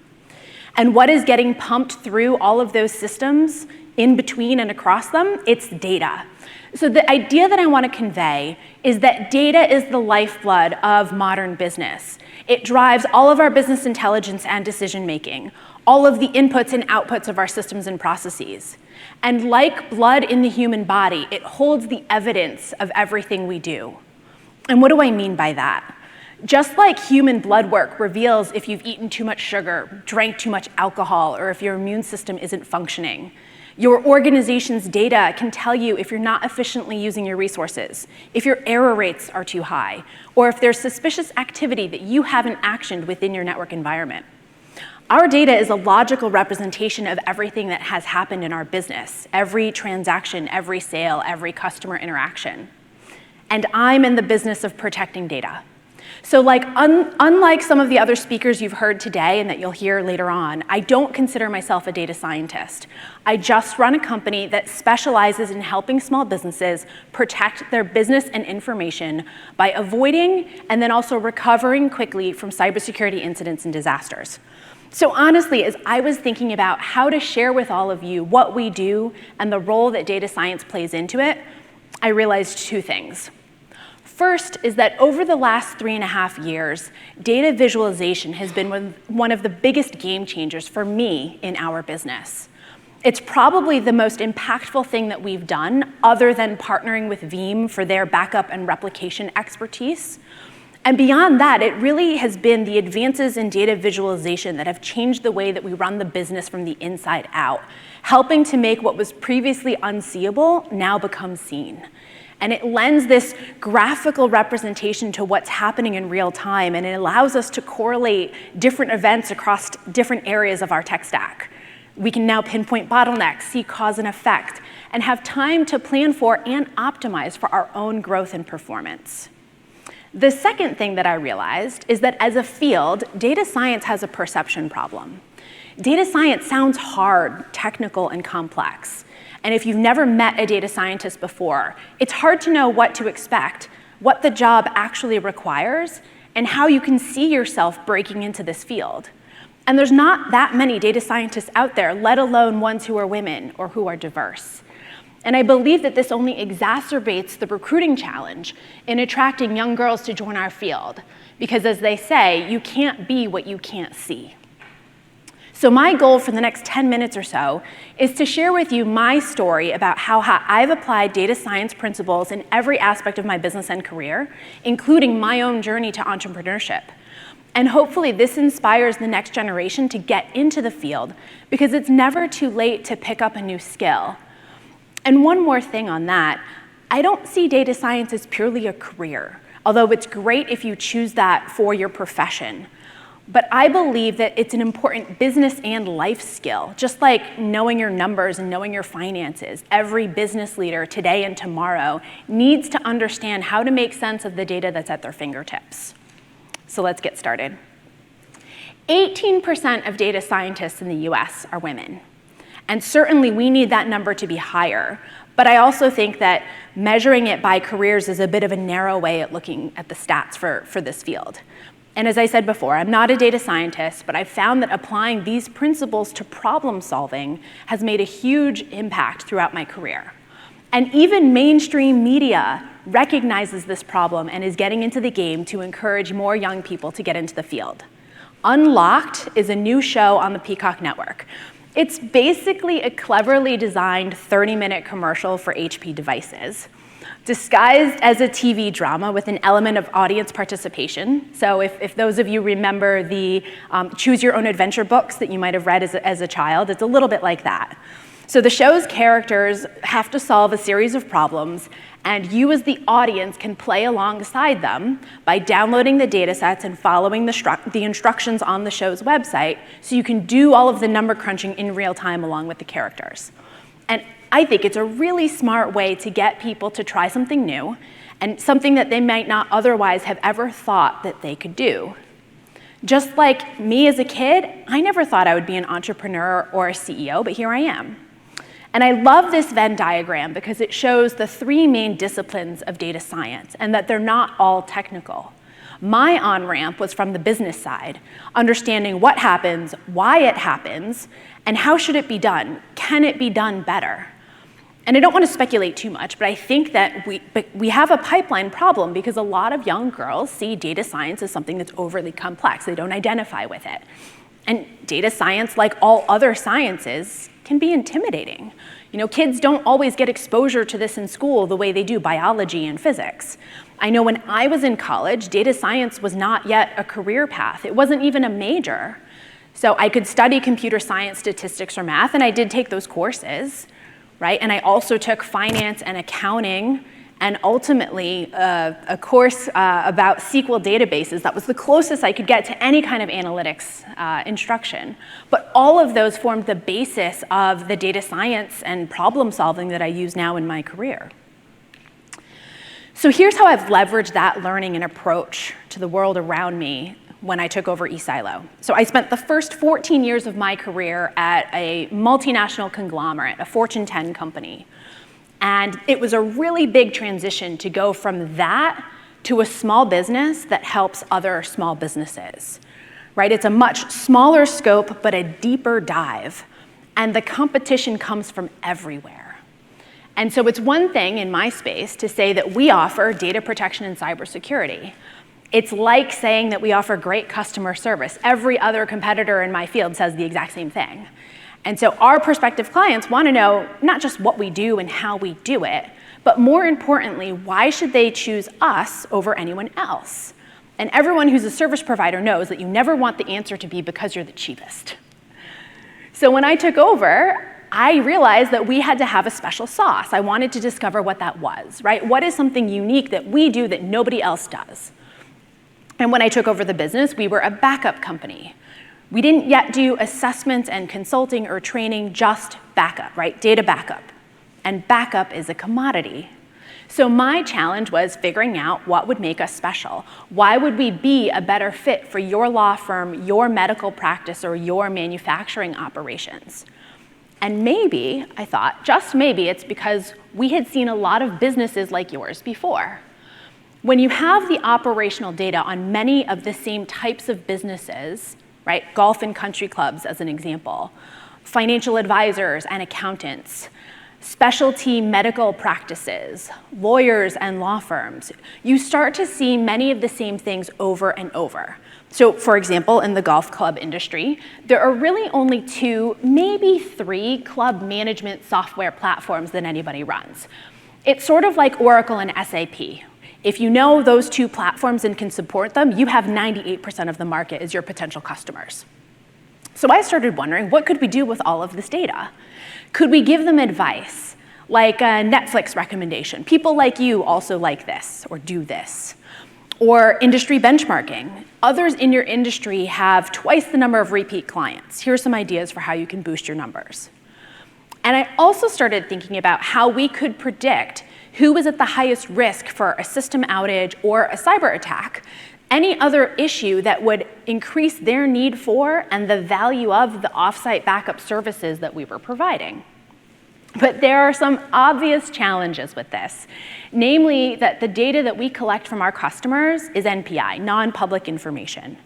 How do you apply data analytics and data science when you can't aggregate or scrub or anonymize the information sets that you want to use? Our clients willingly give us their most sensitive data, and we're bound not to use it for any other purpose than what they gave it to us for, which is secure storage. So not to mention the fact that it would be really challenging and difficult for us to even try to aggregate all that data in the first place, and we'd face a whole host of legal issues if we were even to try. So I realized very quickly that analytics based on any kind of client data was out, right? So I went back to the drawing board. And in my career, everything that I have done, I've always approached learning something new as a process. I have to illustrate it in my mind as a process. So inputs, processing, and outputs. So if we couldn't use customer inputs to gain those valuable insights, what other inputs could we use? Our own. And so one of the things that I have always found challenging about working in technology is that everything is abstract, it's intangible. It's concepts and logic and things that are very difficult for someone like myself who's a visual learner. I picture everything in my mind. And this is especially true about our backend, which is all Linux. It's 100% command line. There's no GUI to fall back on. There's nothing for me to see when I sit down with my engineers and say, show me what our backend infrastructure looks like. And I know that Linux is the best platform for us. It allows our engineers to be efficient and flexible, and we've actually worked in some of our own eSilo-specific utilities into the operating system that makes every backup server we build that much faster and easier and better to do. And it allows us to run ZFS on our backend storage, which is a very highly resilient file system. It's an advanced file system with very unique qualities suited for high integrity computing environments. And so it does all of these great things under the hood, but it also means that it's difficult to picture and understand when you're learning it for the first time, and it's also very demanding on your performance. And so just like any other technology company, we have all kinds of dashboards and charts and basic things. Are machines up or down? Are services running or not? Or how many jobs succeeded or failed last night? And that level of insight might be sufficient when you're just monitoring your own internal environment, when there's a level of uniformity and predictability to the systems and how they behave, and when your demand and everything else is relatively static, sort of like the picture up here on the left, right? If you've ever worked in enterprise IT, and we're here at the wonderful NextEra Energy Resources, or at an MSP, a managed service provider, you know that to support systems at scale, you need consistency. But the challenge of being a service provider is that nothing is consistent, nor do you control much of anything, right? You're just the recipient of things. So for us, our clients, we don't manage the endpoints, which are all the servers and VMs and workstations that send us their data.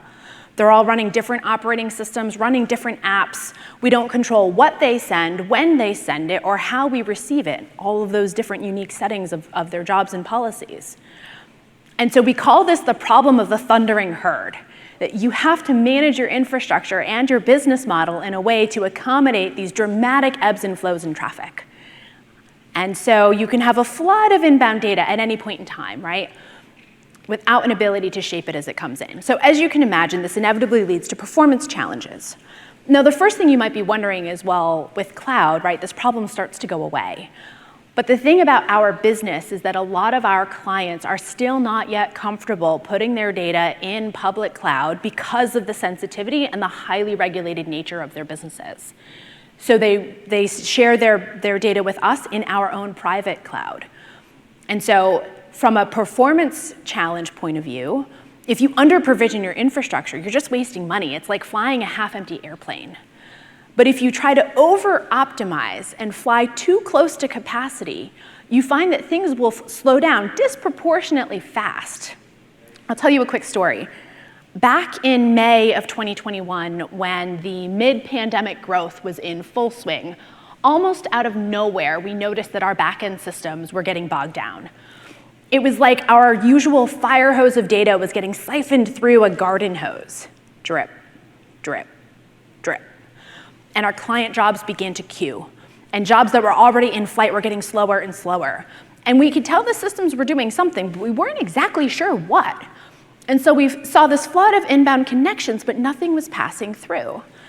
And what we discovered later with the help of analytics was that it wasn't that we were victim of a distributed denial of service attack, a DDoS attack, or some other nefarious thing as you might expect, but that we had our own back-end cleanup jobs that were doing very IO-intensive work, purging old discarded data that had fallen out of our clients' backup sets, that triggered this exponentially high volume of read and write operations to disk, right at the same time that our customers happened to be in the middle of the day sending us a flood of information. And so that activity, thousands of reads per second, right, by our internal destroy and purge operations, coupled with backup activity of thousands of writes per second from our customers, it was like a traffic jam at a busy intersection and nobody could get through. And so the solution was really simple. It was better analyzing the trends in which our clients were sending us their information and being able to predict, or sorry, not predict, but to understand where were clusters of activity. Because those clusters didn't happen when you would think they would, right? People weren't just running backups overnight. They were doing a whole bunch of stuff in the middle of the workday. And once we understood that, we could easily plan our back-end work accordingly and take advantage of natural lulls and just be more intelligent in the way that we throttled all of that work. And one of the tools that helped us do that is something called Grafana. And it helped us really see and understand client activity that we had never really understood before. This idea of seeing information over time in a time series helped us see peak activity times and when we should sequence our own back-end operations, and to pick out these patterns and trends and look at them over days and weeks and months. So now we easily have hundreds of graphs that help us analyze and connect the dots between all the different layers of our tech stack, from the most front-end customer-facing things to the most back-end infrastructure things. And we're smarter in the way that we operate the business because of it. And in doing so, we've learned to recognize new patterns. And so, for example, this chart, which I realize red and black is a little hard to read, is a chart in the change of data for one of those country clubs that I mentioned, running one of those two large ERPs. And we can see how that differs from the pattern of data for a dental office, running one of about 5 or so platforms that we see in the dental field.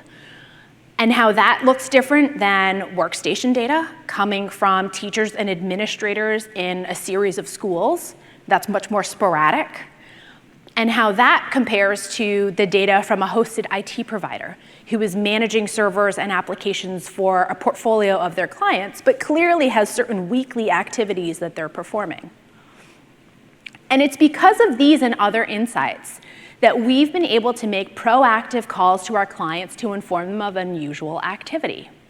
Everything from, hey, it looks like you might have ransomware because of the data spikes, but also because we can see the encrypted file extensions that are associated with known ransomware strains in the data set that they've sent us, to more benign things like a power surge in the office, or an air conditioning failure that leads to server temperatures to rise to dangerous levels.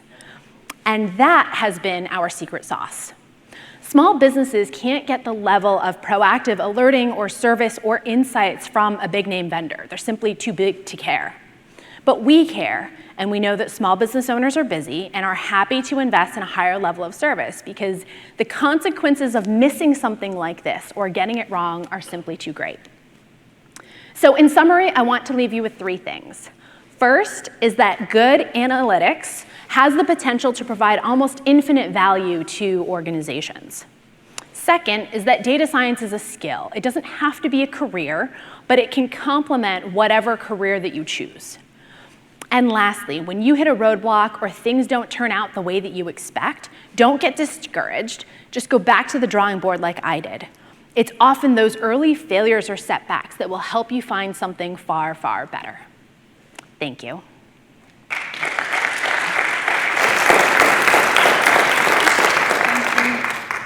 Thank you, Kathy.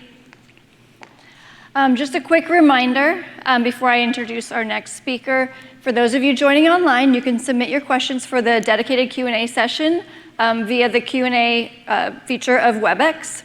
So now I would like to present or to introduce our next speaker, Catalina Orengo. She is the Agile leader here at NextEra Energy and is also the Women in Data Science South Florida co-ambassador. Welcome, Catalina.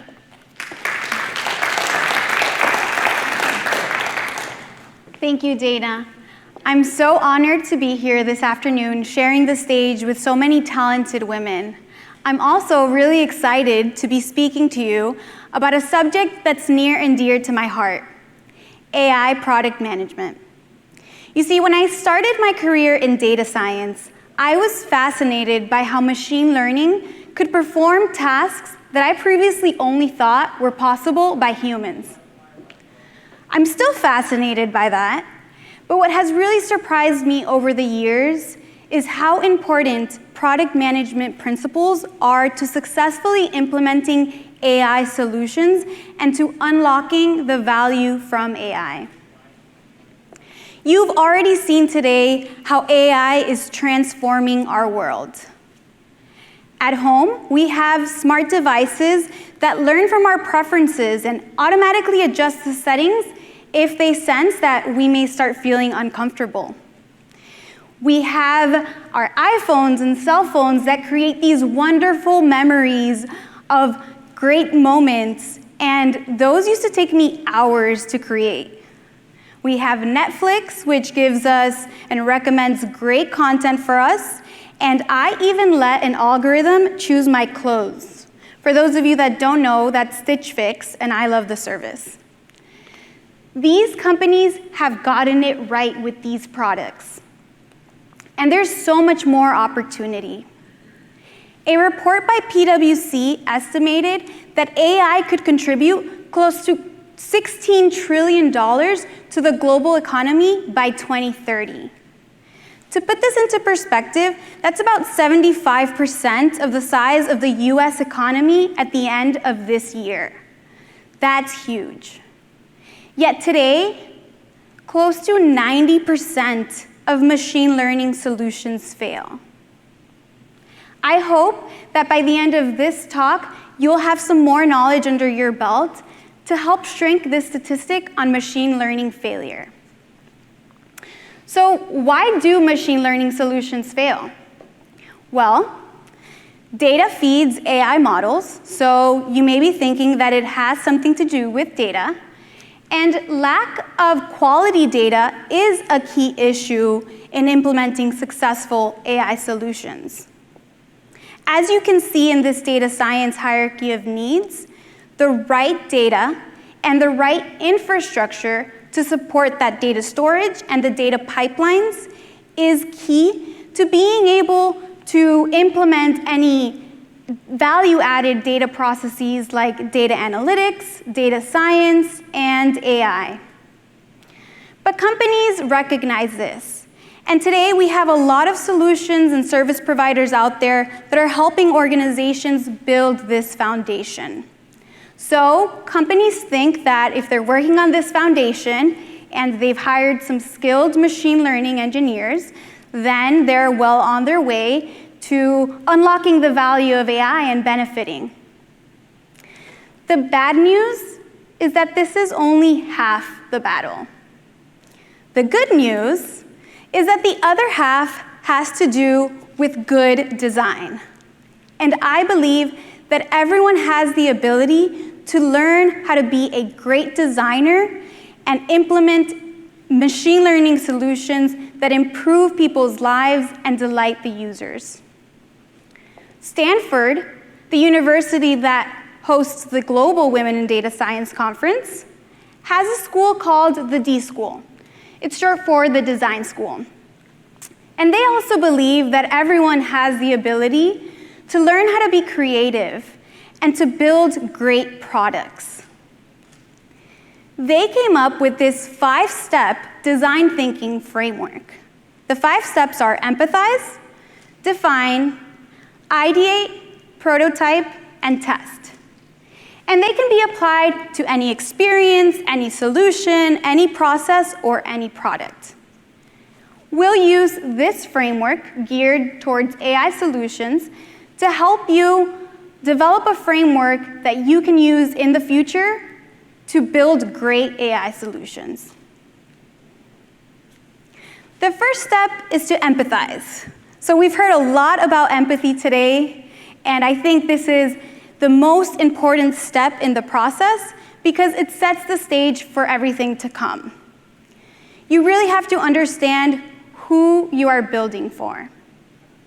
In AI solutions, this is really important because you're building something that is going to help augment a human's cognitive abilities or their ability to make decisions.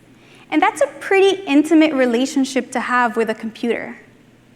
So your users have to trust your system. And the only way to build something that your users can trust is to understand who they are, understand their fears, their desires, their needs, and their motivations. So what you can do is just grab a paper and jot down your user's hypothetical name, add a representative photo, and add some details about them. What are their motivations? What are their goals? What's their personality like? What's their day-to-day like? Creating this will really help you understand who your user is and nail the empathize stage. The next step is to define. Here we understand what the goal is, what the problem is, and a very critical question, which we've also heard about today, do we even need AI? Does AI even solve this problem? A good tip is to frame your problem with your user in mind. So here we have just 3 examples of a potential goal. You could maybe help customers find products that they're likely to buy on your site. Maybe you want to proactively notify customers if energy consumption appears abnormally high. That's something that Nextera may know a little bit about. Or maybe you want to help doctors more accurately diagnose a disease, like cancer. Once you've framed your problem, you have to understand whether AI can solve this problem. So, as we learned about earlier as well during the panel, AI is better for some things, and AI may not be the best technology for other things. So if you're looking to personalize an experience at scale, AI is great for that. If you want to predict future events, or recognize the contents of an image with computer vision, or understand some natural language, AI is a great tool. However, if in your solution you need full transparency and you cannot have a black box, AI may not be the best tool. If you need to maintain predictability, it could also be challenging because machine learning and AI are probabilistic in nature, so you can never maintain full predictability. And lastly, if you need to minimize costly errors, you may want to think long and hard about whether AI is the right technology. On this topic of minimizing costly errors, if we think back to the 3 goals that we gave earlier, the cost of incorrectly recommending a product to a customer will never be as high as the cost of making an error when helping a doctor diagnose a disease. The stakes are obviously much higher in the latter. So once you've defined your problem and you've understood whether you can use AI, you can move on to the next stage, ideating. This is the part where we get to brainstorm about what would a possible solution look like. This is where if you have the technical knowledge of machine learning and AI, you will thrive. It's great to have that understanding, to think about what can we implement to solve this problem. So we'll use the example of recommending products to our customers to dig a little bit deeper into this step and really think about those sub-steps. The first thing you need to think about is the data. So for our example, maybe we can use some historical information about our customers and what they've purchased in the past, or maybe what other customers similar to them have purchased. Here, it's really important to understand what biases are in your data. It's not about identifying whether there are biases, because there will always be biases. It's really about understanding what those are and how that will impact the end user. Then you have to think about what algorithms you can use. And obviously here, if you're not skilled at machine learning or data science, you'll need to work with someone who is to understand what algorithm you can apply to solve this problem. The next area, which is really critical here, is thinking about controls. What we mean by controls is really thinking about the level of automation that you want to have in your solution, or how much customization you want to leave up to the end user. So in our example, maybe we can have our customers provide us with some parameters to help the search and the recommendation, or we may decide that we want to just fully automate it and just use their implicit preferences based on the data to recommend them products. The last area we want to think about is trade-offs. So because machine learning is probabilistic and there will be errors, you always have to think about what trade-offs you're willing to make. What's acceptable for your end users? So in the case of recommending products to our customers, we may find that our customers are okay with us presenting something that may not be as relevant, just for the sake of having access to more products and maybe finding something that they otherwise wouldn't have seen. However, the case may not be the same in another type of problem. In other types of problems, you cannot sacrifice precision, and false negatives are not okay. So again, it really depends on who your user is and what is your goal and the problem that you're trying to solve. So these concepts can be a little bit technical, but the big takeaway here is that when we brainstorm solutions, we have to think about the technology and how the technology impacts the user. So you always have to think about the probabilistic nature of machine learning and how that will play out differently than a traditional software system. Once you've come up with a solution that you think you can implement, you can move on to the next stage, which is prototyping. So when you're prototyping, you really have to think about how you can create a simplified version of your solution to get it in front of your users. So for AI systems specifically, it's not just about creating a UI and kind of designing the user experience. You have to do that, but you also have to understand the model that you're building and what the result of that model will be once it's implemented. So one way you can prototype a machine learning model is maybe using a subset of features or a subset of data, or even using a simplified version. But the key here is that you need to give something to your end user so that they can get a sense for what that algorithm will look like in a production setting when they're actually interacting with it in the real world. So what you can do is put the inputs and outputs into a dashboarding tool and give the end users or the subject matter experts the ability to play around with the inputs and see how the results of the model change. This will give them a good sense of what that ultimate solution will look like and help to build trust. And again, trust is key when you're building AI solutions. So once you've prototyped, You can then move on to the testing phase. And testing is all about getting your product, your prototype in front of the users and getting their feedback. So to summarize, the 5-step design thinking framework is to empathize, define, ideate, prototype, and test. This framework is iterative in nature, and so is the machine learning development process. So, naturally, iteration is also critical in AI product design. The big takeaway here is that design is key to successful AI solutions. And what I love about this relationship between design and AI is that it's really a virtuous cycle. As you can see in this illustration, if you build a great product, you're going to attract users. Those users will generate data, and that data will feed your AI model, which will in turn improve the model and improve the product and the user experience. This is why it is key. Before building anything, you need to empathize with your users, and you need to understand who they are and follow this 5-step design thinking framework. At the end of the day, just remember that someone will use your product, so design for them. Thank you.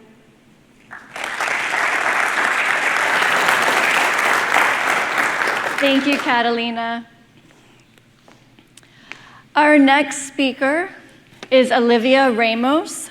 Olivia is the founder and CEO of DeepBlocks, a company that uses AI to unlock real estate development across US cities. Please welcome Olivia.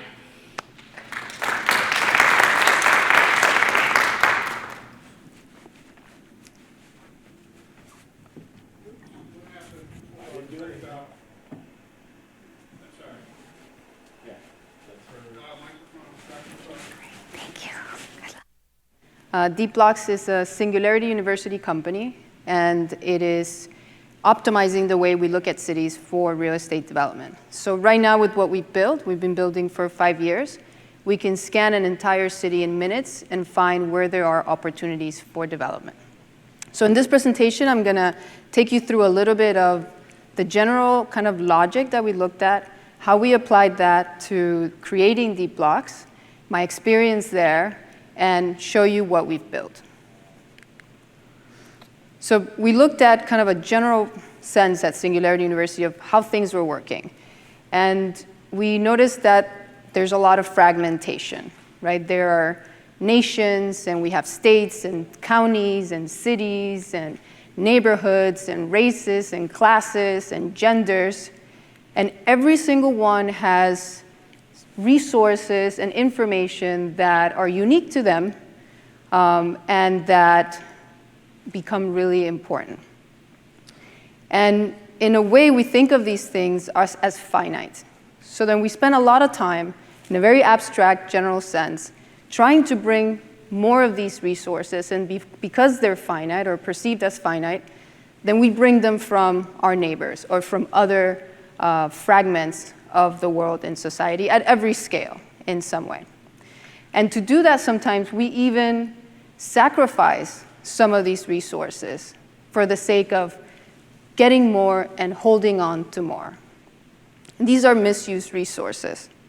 So what if instead we thought of ourselves as one, instead of a bunch of fragments, as one in some level, in some way, and all of our resources and information was centralized in one place where everyone can use them to produce new things. And instead of the competition being about what can I get from you, it would be what can I produce and how can I then be part of a world of abundance. And this is some of the things we learned at Singularity University. So what does this have to do with real estate? So I'm going to give you a little bit of a journey that I had in my academic studies in real estate development. So I started at a University of Florida, a bachelor's in architecture, 4-year degree, and then I did a 3-year master's at Columbia University, also in architecture. And I'm not sure if I wasn't paying attention, but it took me 7 years to realize that the architect did not actually make the buildings or the decisions to make the building. And that the real estate developer had this power, and by the way, they did not require a degree. So I just spent 7 years, and I wasn't close to doing what I wanted to do. So I did a second master's in real estate development to understand what was this other part. And what I learned was that the industry was even more fragmented, and there were so many other parts.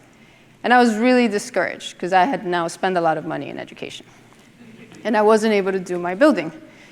So real estate development is fragmented into many disciplines: the developer, the lender, the broker, the architect, the contractor, the engineer, the land use attorneys, the city. It goes on and on and on. And each one has a different language, different resources, different information, all of which are needed to create this building that I just wanted to create on my own. So I was already heavily invested, so I went and I worked for contractors, for developers, for architects, for brokers, and I was like, I don't care what I have to do, I'm gonna have all of this information myself. And what I learned was that they don't even like each other. And this whole time that they're collaborating, they're all trying to get the highest fee from the project for the least amount of work. And because there's so much tension between them, then that becomes the goal. And the goal is no longer what can we produce and how can we innovate, but the competition is misaligned. How much can we get from this project? And it's so much so that between 30 and 40% of a project's total cost, the equivalent of that is what the fees are. So the end user is the one that pays for that. And the products that we produce in general are suboptimal. So I left the industry. I said, I'm going to cut my losses. I'm not dealing with this. I am completely uninspired. And there's no way for me to do all of this myself. So I got into a program with the Department of Defense, the DARPA Innovation House. And the only reason I got in is because they were really confused by my application. And they said, what the hell? Let's see what you have to say. So I used everything I learned in architecture, and I designed, it was a program around big data. And I designed a big data navigation software that was three-dimensional, haptic, VR, and would go from, at the time, analysts looking at one picture at a time to looking at thousands, tens of thousands of pictures, and being able to find patterns using multiple senses. And I thought this was my calling. So then I went to Singularity University to take this DARPA project with me and develop it further into something where I imagine bringing information directly into the brain. I had absolutely no experience in anything in biology or anything in AI, and I had just spent a couple of months designing this software that got first place in innovation, so it gave me kind of a confidence about it. So at Singularity, we had to pitch, kind of like I am now, on stage, to see if we can recruit members to join your startup. And that was kind of part of the first phase. And there was this young man, Bernard, who was speaking really passionately about lowering the cost of living by lowering the cost of housing. And nobody was joining his team, and nobody was joining my team because I had zero experience in what I was talking about. So then I said, well, I might as well share what I know, my X amount of years in academia. Let me at least explain it to him so that he doesn't, maybe he makes the choice not to even go down that path because it's all messed up. So I wrote this giant whiteboard on how the whole thing works, how it's connected, what are the attitudes, where do they meet, where do they transact information. And he looked at it and he said, this can be done by an AI. And his background was in machine learning. And at that moment, something happened. And this dream and this pain and this fury that I had for the industry totally changed. Because now it was possible, at least in our minds, to create this centralized place where all the logic, all the insight, all the calculations lived so that each one of these players can have the information of the rest and create a building on their own. And then you can imagine the architect would create a building that maybe wasn't as profitable, but maybe it was a really great experience. And then the developer would create a very efficient and good return building, and the engineer would go far and beyond. And each person having the information of the rest can create a different type of competition, a competition of product, and a competition of bringing innovation into the market. So that's what we set out to do. We raised a round of funding. We spoke to 100 investors before we got our first yes. Nobody thought this was possible, but we got our first million and started building. Today we have 80 paying customers. We've been onboarding customers along the way. And one of our customers said something really nice, that we were the most useful sourcing technology in the New York market. So I'm going to give you a little bit of a tour on what the software looks like today, and then I'm going to show you some videos on it actually working. So the first thing we did was follow the path of development. And we baked in to every single parcel of the city all of its rules and regulations and all of the market data. So then the first thing we had was this giant query that we can say, okay, in Miami, where can we build 200 square foot of industrial, and there's currently less than 5,000 square feet. Now there's that big development delta. And out of 10,000 parcels in the viewport, we have a list of 30 that matches this search. To give you an idea, this would take at least 6 to 8 months of what we call canvassing a market. Because municipalities, the rules for zoning are in a PDF that are not attached to a parcel, and definitely not attached to a parcel that has information about that market or parcel. So all of that needs to happen manually through the collaboration of these disciplines that don't really like each other. So the first thing we did was allow our customers to scan across 100 cities and look for these opportunities much faster and find a lot more efficiency. All of these data sets we've also visualized because we want to see what patterns these professionals use intuitively, so that then we can create algorithms that get them to that point much faster. So we're now opening a marketplace to bring a lot of data providers that are not really being seen by large corporations, so that these local data sets can be really helpful in finding opportunities, demand, and so on. Once you select the site, it builds an automatic 3D model and financial model, so that this time of going back and forth with architects and contractors, that goes away in the preliminary phase. And now you're able to see the viability of the investment in a matter of minutes. So now you have a short list, and you run that short list through the modeler, and then you're able to see, is this something I want to pursue or not? Again, this would take months otherwise. And this has a really interesting future of being able to automate these rules and optimize these models. We're not there yet, but that's where we're heading, so that we can say, these are the 5 perfect, highest and best use for this community for these reasons. So one of the hardest zoning data sets is zoning data. We're actually the largest holder of zoning data in the country, of digitized zoning data, because nobody was digitizing this data, and we had to go zoning code by zoning code, extract the right value so that we can use it as an automatic rule base for generating these models and querying the cities. So 80% of our operation is about digitizing these data sets. It took us 3 years to do 40 cities manually and understand how these cities work, what they had in common, and then 6 months to do the next 60 cities, using a series of very simple machine learning models to help us identify where the information is and help us compare to see if information had changed in order to update the zoning code. We hope to be in 750 cities in the next couple of years. But also, we've been able to normalize a lot of this data so we can compare across cities.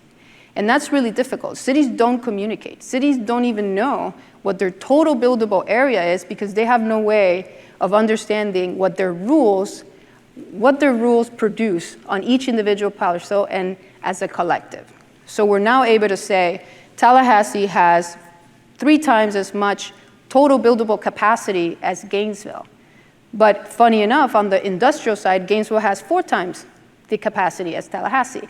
So we're able to do this across the 100 cities and provide really interesting insights. We're also able to predict construction activity to see what cities might have like an increase in construction, which would be an interesting place to develop and purchase land early.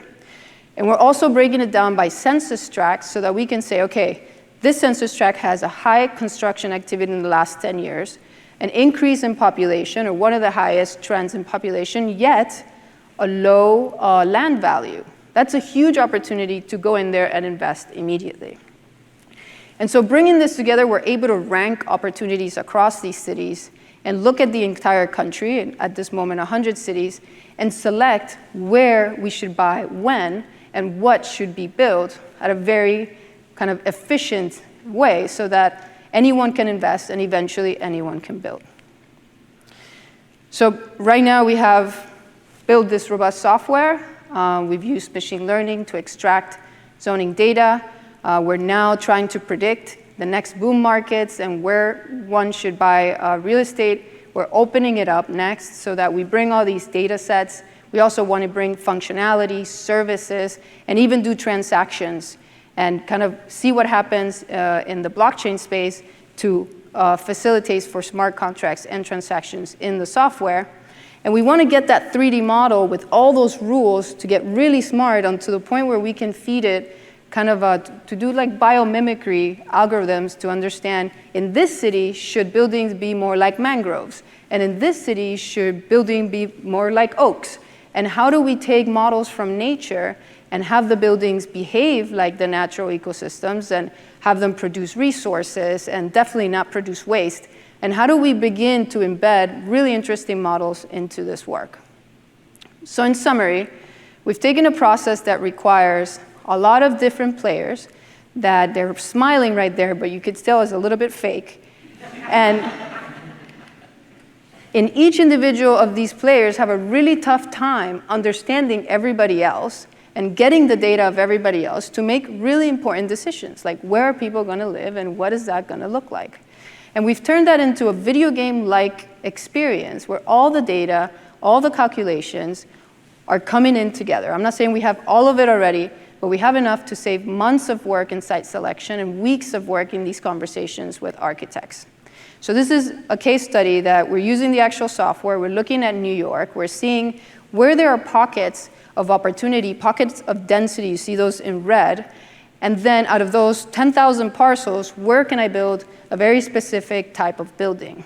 Then we can zoom in into one of those clusters and very quickly explore the area. We get the rules for every single one. We notice one of them already is under construction, so we were too late. And we can very quickly, without going there, understand what's available and what's possible. And then you can model this and see what is the right combination of uses, the right combination of units, what would be the most profitable. And eventually, we can do this for our customers and suggest these solutions. So we want to be able to scan the city and find where the needs are and what should be built, and then open the door for opportunities for affordability, for new methods of construction, for new methods of sustainability, and be able to model them at no extra cost for free, understand what the potential is for these technologies that are not being used today. And at a much larger scale, at the scale of a city, the city of Miami is now a customer, their planning department. And believe it or not, planning departments don't have financial analysts. So when they make decisions on zoning, they don't know what the financial repercussions are. So they don't know if it's going to be profitable to invest and buy land there or not. And that's why you have so many zoning changes all the time, because developers are constantly speaking with the city saying, unless you change this, there's no way we could build here. So now cities can look at the financial consequences of what they're doing and learn from other cities, which is kind of becoming, these fragments are kind of becoming together, at least in the world of real estate, so that we can optimize for society as a whole. So we're Deep Blocks and we're optimizing cities. Thank you so much for your time, and thank you for having me.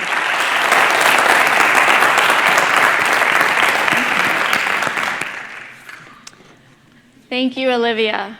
That was actually very interesting, and I can see a lot of crossover between some of the work that we do here at NextEra, so it'll be interesting. So our last speaker today is Kelly Jin.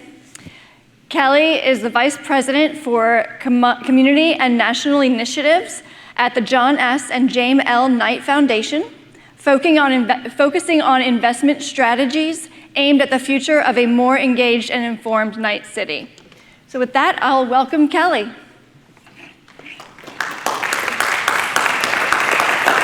Thank you so much, Dana. And Olivia, there literally could not have been a next speaker up better, because I used to serve as the Chief Analytics Officer of New York City, and we spent a lot of time doing exactly what DeepBlocks actually does in the private sector. So I was really, really pleased to see that.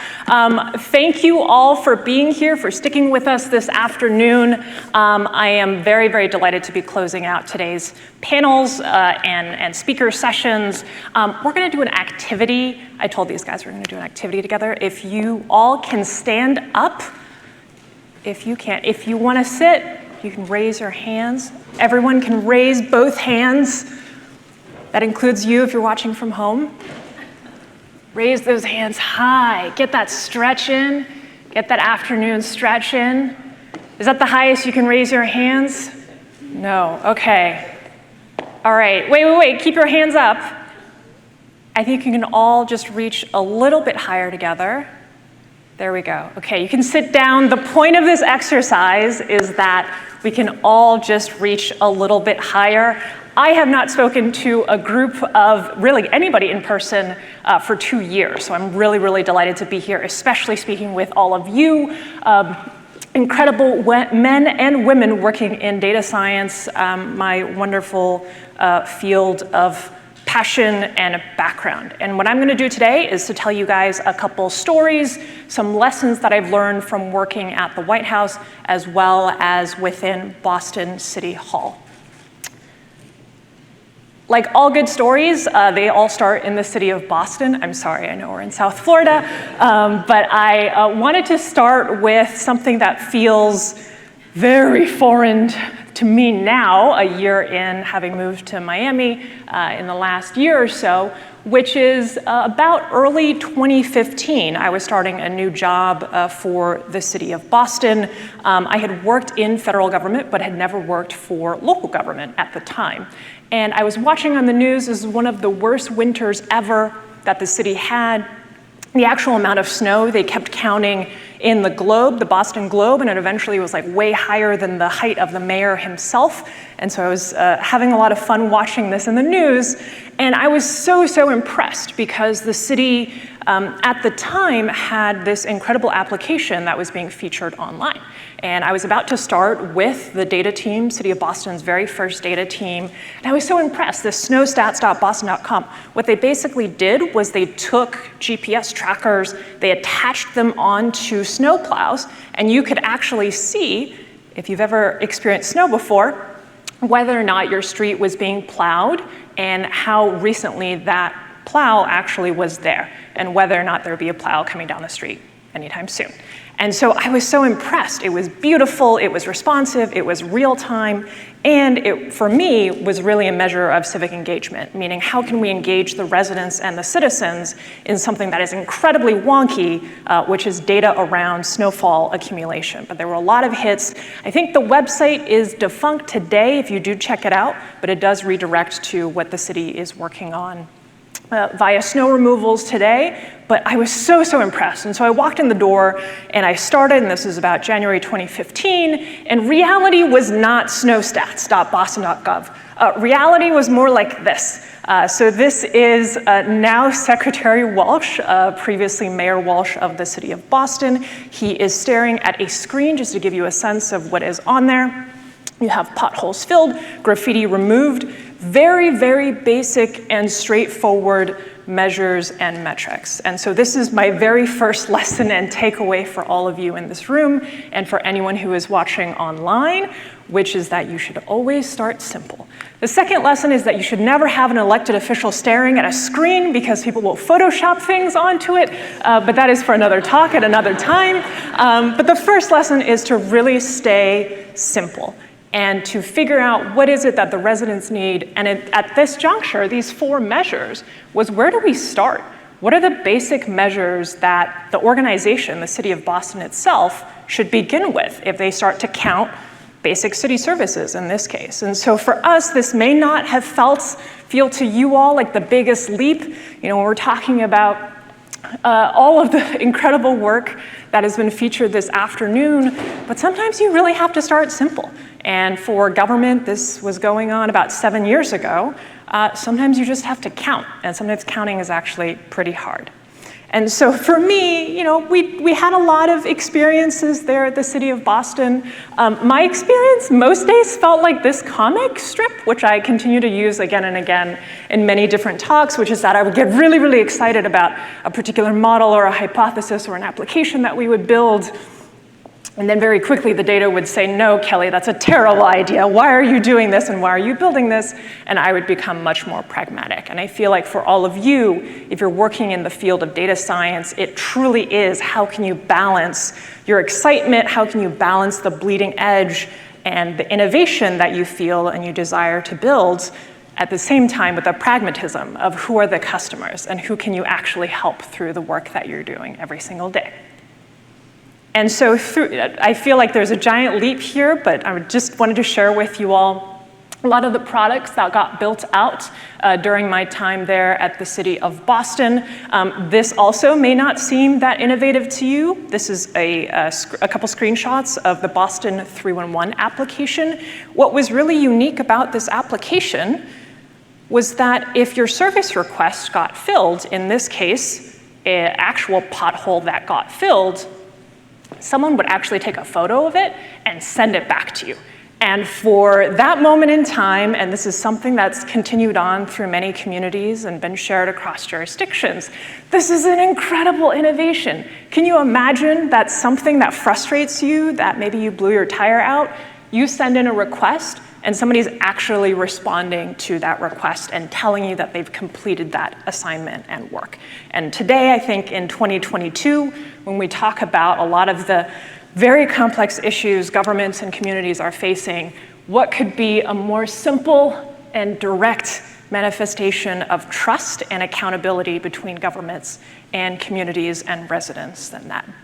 And of course, I also wanted to show off some of the cool things that we built there in the City of Boston. I didn't just want to show you guys screens with very few measures on them. But during my tenure there, we also had pretty incredible opportunities to work with agencies, many of them public safety agencies. This is something that we built in conjunction with the Boston Fire Department.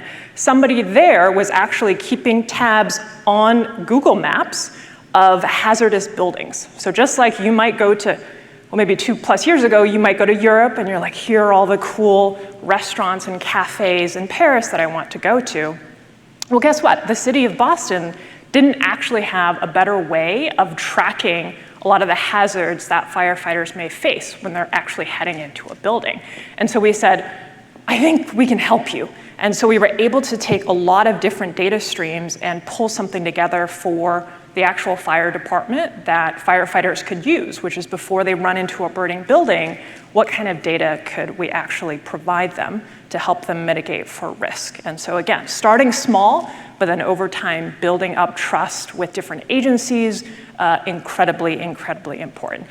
I also wanted to share with you guys what the later versions of dashboards still didn't learn the lesson of executives and electeds pointing and looking at screens. But in this case, this was mid-2016 when I headed back to the White House, this is what we had deployed. So the mayor actually had 4 live screens that were rotating in his office that provided what the real-time data was, whether that was updated weekly, or in the case of the 311 requests, you can see in the upper right-hand corner, those are live. Those are every 10 seconds. He was actually receiving a feed of all of the complaints that resident had. So for us, being able to shift in this direction was super, super powerful. But the story doesn't end there. I wanted to tell you a couple other stories that I've gathered over the years. This photo is of New York City Hall. I want to take you all back to March 2020. I'm sorry, we're all going to go back mentally in March 2020 because I want to tell you a couple data stories, which is that these 2 photos that you see are actual interior shots of the Emergency Operations Center. So this is located in Brooklyn, New York. This is actually where the COVID response, all of the operations, everybody in person actually occurred. All of the agencies you see are seated around this, really just everybody's being there and everybody's trying to analyze and provide as much information to the mayor and to all of the agencies. And so yours truly got called in first week of March 2020. It's kind of blurred out, but that's an actual screenshot of my computer because I was trying to figure out how many N95 masks there were at that point in New York City. And so we were pulled, my team and I were pulled really into the middle of this crisis response, and rightfully so.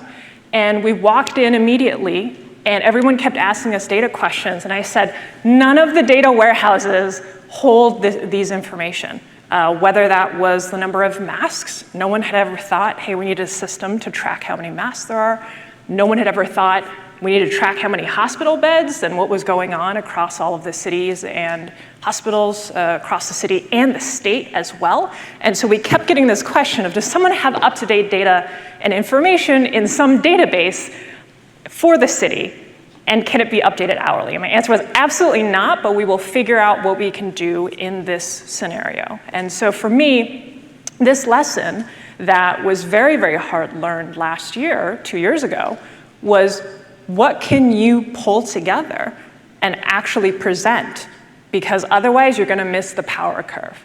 Meaning that if there are decisions being made, executives are trying to move quickly, you have to pull together whatever it is that's the best form of what you have and present that analysis. And so for us, when it came to masks, I remember this constant discussion of what's the depletion rate? What's the depletion rate? And I said, it doesn't matter. You're gonna run out of masks either in 4 weeks or in 7 weeks. You just need to buy more masks. And so when I think about deeply the time that my team and I spent there at the Emergency Operations Center, it really did center around how do we provide information as quickly as possible. And so I'm sure all of you are like, Kelly, I never want to experience that in my life. But really think about in your own organizations and your own teams, when there are really fast analyses that need to occur, how quickly can you deliver and how quickly can you pull together insights for others, decision makers and policymakers as well. The other quick thing that I wanted to discuss and share from my time spent in 2020, we did a lot of analysis of 311 service requests. So at the time, social distancing or the lack thereof across New York City public spaces and parks was a pretty significant issue. And we kept getting this question, Kelly, what's going on with social distancing? What kind of analysis can we glean from this? And what should we do about it? And we pulled together this chart, but for anyone, if you take a quick glance at this in person or online, it literally states the most obvious thing, which is that in New York City, we had social distancing issues when it were beautiful sunny days and it was a warm weather outside and it was a weekend and it was sometime in the afternoon. And that kind of, to me, did not feel like aha, but the most obvious statement there in New York City led us to a very clear decision path, which is, okay, let's go send social distancing ambassadors out to the parks. Now that we know, intuitively, we should have known that on sunny days, the summertime, this is where we should send people. So don't try to overcomplicate things. Don't try to over-engineer things. Are there ways that you can pull together your analysis, simplify, get down to the decisions that are being made around you and be able to provide that analysis out to folks. Before we segue into my last stories here, I did want to pause and actually I'm not sure, like, what is data analytics? I used to work for DJ Patil, who defined data science, and I still give him a hard time today because I'm like, I still don't understand what data science means, DJ. I know you have something in your head. But one thing I did want to define for you all, having worked in the analytics space, is what actually is data analytics? And so these logos that you see on the left-hand side, every single one of these organizations that I've worked at, I have been obsessed about answering these 4 questions. And if you can intuit these 4 questions, what is happening or has happened, why is it happening, what will happen in the future, and what should be done about it, you can make a big, big impact. It doesn't matter what organization you're working at. But this is something I've been asked over and over again, and I'm like, I literally spend all day working on this. I wanted to pause and briefly get that across to you guys. All right, last story. I saved the best for last. This is a photo of the White House, also covered in snow, just to remind you guys how cold it is elsewhere across the country. I had the privilege of being at the White House 2 times, the first time working for the Domestic Policy Council, and then I got a chance to go back at the end of 2016 into 2017.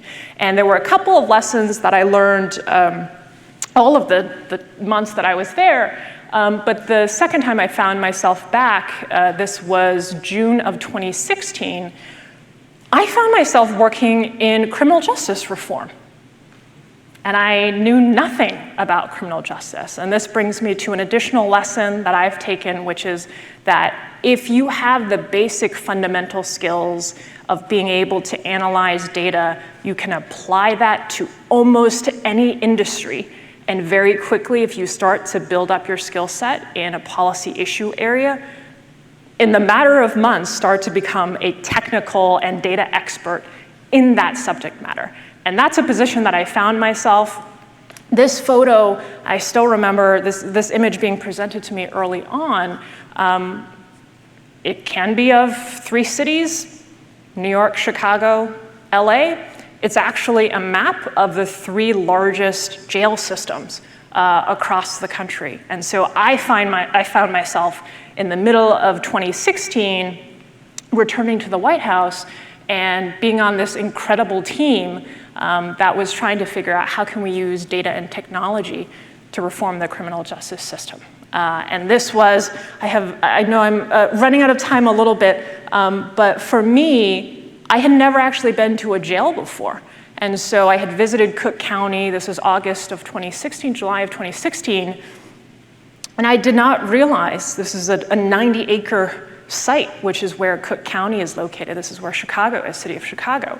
And I had no idea how massive and truly, to me, costly the criminal justice system was. And so I was very privileged to get to work with a small team at the White House.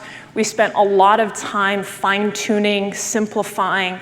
What are the numbers and what's the human cost when it comes to people who are cycling through local jails all across the country? This has not necessarily stopped or even gotten better over the last 6 or 7 years. And for me, how can we, again, simplify a lot of the numbers that we were seeing for us, this business case of, did you know that 64% of people in jails have mental illness, 68% have a substance use disorder issue, and 44% have chronic health problems? And so for me, it didn't make any sense. And back to my earlier point, what I found was so incredible. This is a photo of University of Chicago student teams that were grappling with and tackling this issue head on. And so they were able to integrate data across jails, emergency rooms, and health systems and start to responsibly identify who are the people that we could be better servicing and supporting before they're cycling through those systems. And for many of you who pay attention to the news and kind of what's going on in society today, a lot of the unsheltered individuals who are on the streets, guess what?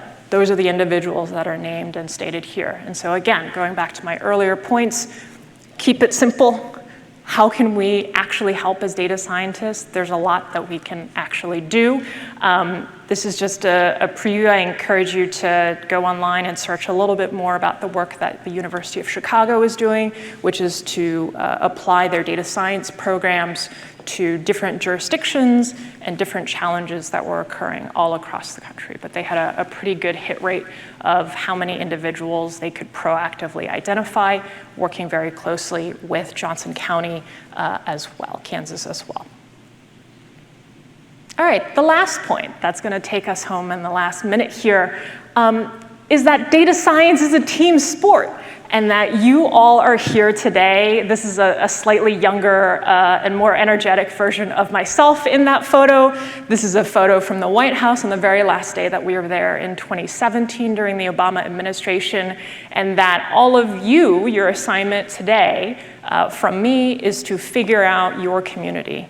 Some of them are represented here today, some of them are online. We have this moment right now as we're all emerging out of the pandemic together, is to re-find your community. And whether that is more women in data science, women and men in data science collectively, that's what I care about. And a lot of these really sticky issues, these big problems and small problems that I presented to all of you, none of that would have been possible unless there were a giant group of team members and teammates working on all of that. So with that, thank you guys so much. I believe we are going to segue into a question and answer session next.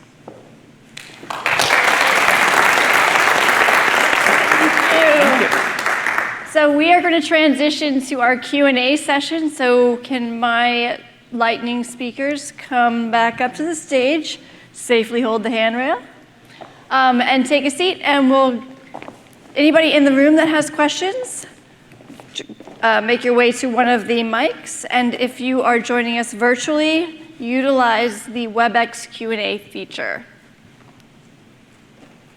Do we have anyone on the room? Alina? Yes, so we have one question here. What advice would you give someone who wants to start a career in data science? Who wants to take that one? Yeah, I can take that. So I think the best advice I could give someone who wants to start a career in data science is to just start learning more about it. If you don't have a background in data science, you have a background in something else. So if you combine that with whatever you can learn about data science and how it can be applied in the field that you're in, that's a great start. There are so many resources available online, either for free or at low cost. And there's so many communities. We talked about communities today. We talked about finding your secret sauce. So those things are really important, and it's just so important to find people that can help you learn from them as well and from their experiences. And we also have Rana online as well, so if you have questions specifically for Rana or any of the other speakers, please let us know. While we wait for another question, whether in the room or online, I will ask a question. So the event today was kicked off by Rebecca Chiava. And I recently read, I think it was one of our news articles that talked about what she finds to be like her secret sauce or her key to one of the keys to success. And she said the presence of grit, which is the combination of passion and perseverance. What do each of you think is your secret sauce to your success or how you've gotten to where you are? As women, especially in this field. Let me add that on top of it. So I'll speak for myself. I think I feel really grateful to have a vision that I believe in for the future, and I feel responsible for that vision.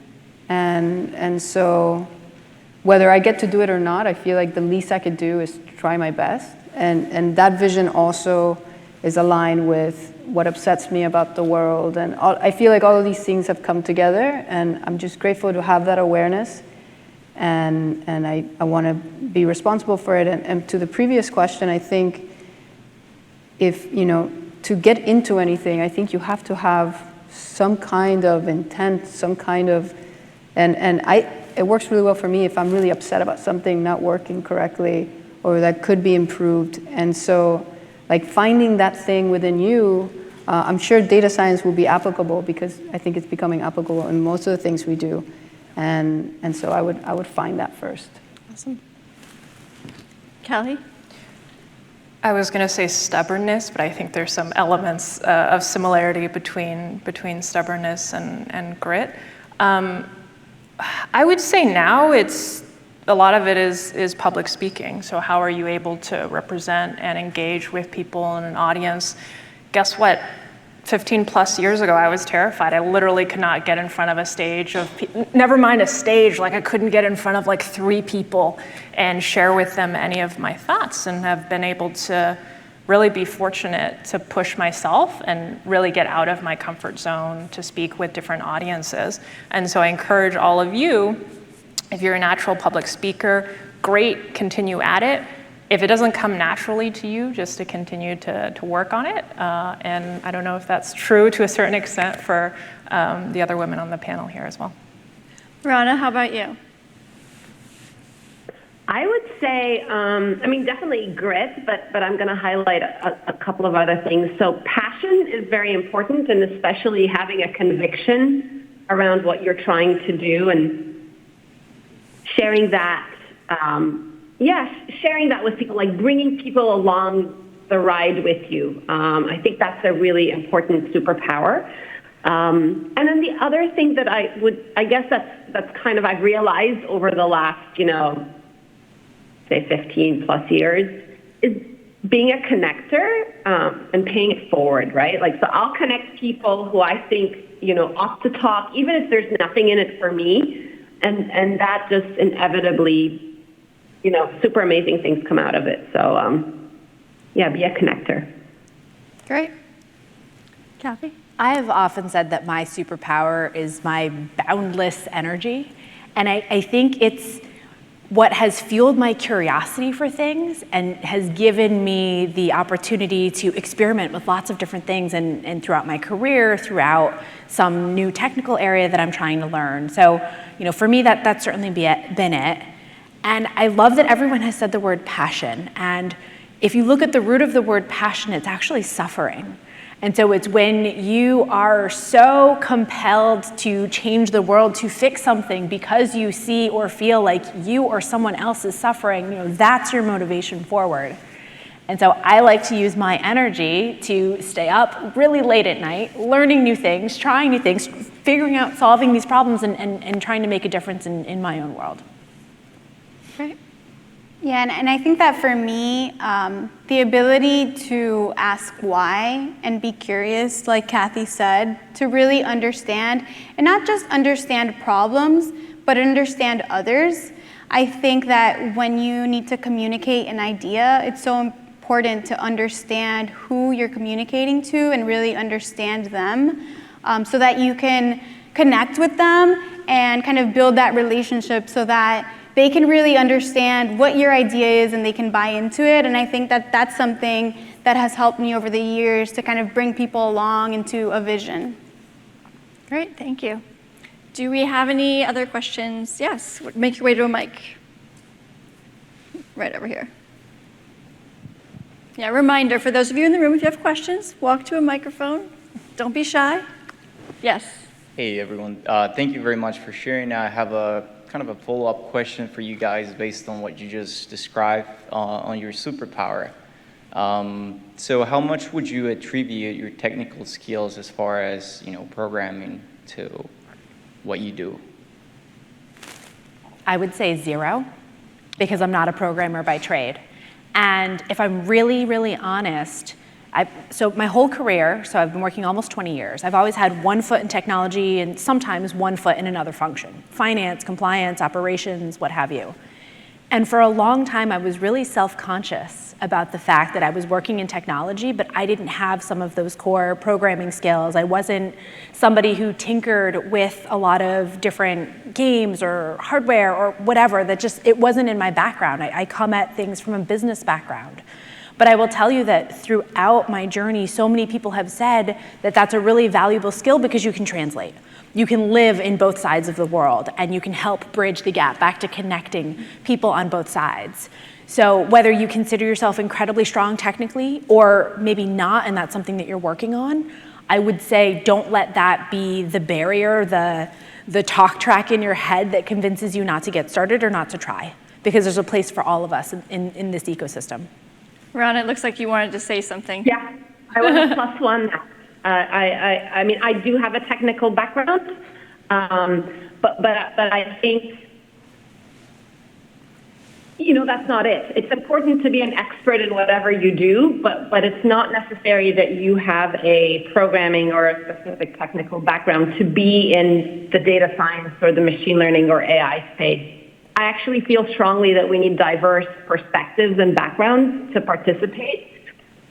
We have, on our team, we have people who come from all sorts of, walks of life, and that different way of thinking is really important, especially, again, as we want to build human-centric AI. So, +1. Yeah, I think in my experience, the two softwares that we built nothing like that existed before. So I think it would have helped if I had that. So I modeled it in Maya. I exported in a Mel code. I translated to Python, and I gave it to a programmer, and I was like, it looks like this. So I found ways to communicate, and later on I took AI courses. I learned Python 2 hours a day because I want to communicate better about these ideas that I have. And I found that the engineering team has been much more collaborative with me as a CEO. The more vocabulary I learn, and the more I can share and speak on their level. So I think it's helpful, but I don't think it's necessary to start. But I think you should want to learn that language just to be able to communicate with the people who are building it. Yeah, and I'll add to that. So my background, my academic background was somewhat technical. So I went to Wharton. I got a Bachelor of Science in Economics with a focus in Operations and Information Management. And I learned how to code. I was working with machine learning. And so I had some technical background. But when I decided to really get into the data science space, I wasn't technical enough. Right? I was technical, but it didn't seem like, I didn't have a PhD. I hadn't studied computer science. I was not a programmer. So over the years, that was something that I was self-conscious about, but I realized that I was technical enough. I could have the conversations. I did know how to code, and I even picked up, some other coding skills for, web-based development. And so, you can always learn more. But what you have, like everyone has said, is enough to get started, and you should never feel self-conscious about what you have because you can always contribute something. And as we've echoed throughout this entire conference, diversity is key. There's so many things that AI cannot do that we as humans can, and you really have to own that. Do we have any questions from online? Oh, Shri, yes. Come on up. Very inspired by all of you and great talks. So a question to everyone. I think Rana shared this a little bit. What is one piece of advice you would give your younger self? I can start since everybody answered the last question. I think I used to take a lot of things very personally. And I realized that the more that I focused on the work and the actual impact and the outcomes that I was trying to achieve, and this gets back to some of what we had just been discussing, the more I could rally people toward a bigger goal. And that it was actually the things that I wanted to work on to kind of solving for struggles or issues that people are having in society and communities. Like, none of those are easy. And so, what did I expect? If I wanted an easy job, I actually don't think there's any such thing as an easy job. But when it came to whether it was pushing forward on a project idea, like a brand new proposal or brand new thing that we were running after, a lot of the criminal justice work was really brand new. To even in New York, some of the stories I was telling when it came to COVID response. It took a level of not taking personally if people disagreed with the direction that I was heading, but having that belief in that future vision or that we were doing the right thing to continue to push things forward. I also think, just on the not taking things personally, just time and experience also really helps with that. I was reflecting on recently, like literally just getting older. You're like, I've like gone through things like this before, so that really helps me in facing new challenges and conflicts that may emerge. Awesome. I agree with that, and I would, maybe this is a little bit different, but I would tell my younger self, don't waste a moment more, start meditating. Because my meditation practice today, like I feel like the more I just become this antenna, the better decisions that I make. And so like all my decisions today, all my inspiration, everything starts from my meditation practice. And if like young people start that really early, I feel like they can, you know, I wouldn't have spent my 20s being completely lost and just like moving around the world with no sense of things, even though I got a bunch of tools along the way. But when I turned 30, I started meditating. It's been 8 years, and it just brings me this peace, and it takes away all the fear, and I feel like that's really important when when you're an entrepreneur and you're moving into unknown territory. I'm on day 212 of meditating. I'm excited to get to like year 8, but I agree with you. It's so helpful. Yes, yes. I would tell my younger self to stop trying to be what other people want you to be or what you think you're supposed to be. And when I first started my career, I took a very traditional path. I have Asian parents, so you could imagine kind of the expectations of playing an instrument and having a very serious career. But it was always get good grades to get a good job so you can bring home good money. Then when you have a good job, you want to be a manager. You want to work up this very linear path. And I spent a lot of years putting a lot of pressure on myself to be all of the things that I thought I needed to be to maximize myself and my career along that path. And it took a couple of stumbles for me to then really kind of look within myself and determine whether or not the rubric by which I was judging my own success, everything that I was striving for, was one that even made me happy, back to solving real problems and having impact. And so I was probably in my early to mid 30s when I kind of realized that, and it corresponds to my transition into entrepreneurship, where as soon as you leave corporate America and you are making your own decisions, running your own company, you get to decide what success looks like. You get to decide what the goalposts are, and you get to decide what culture you want to have. And that's when I realized I should stop being what I wasn't and just embracing who I was and playing to those strengths. So that really made all the difference for me. Yeah, I was going to say actually along the same lines, to identify your strengths and really emphasize those in everything that you do.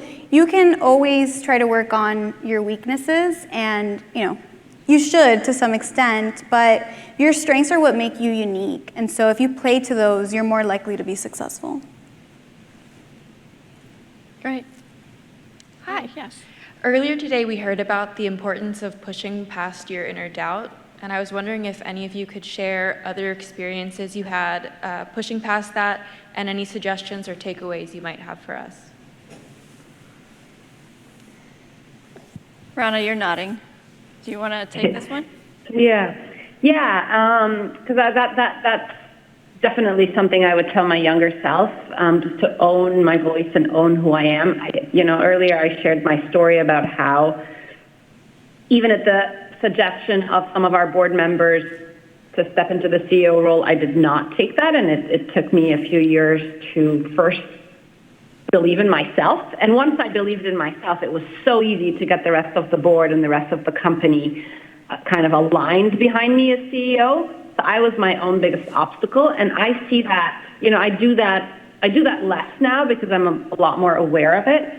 I would say the best way to actually kind of rebuttal that is through a practice of meditation, and I do affirmations as well, and I journal a ton. And I just use that as a way to get my thoughts out, my emotions, my fears, my anxiety, and just to change the narrative in my head, right? I think that's really key. Like, self-talk is so important. If your self-talk is along the lines of, oh my God, like, really said that? Like, that's so dumb.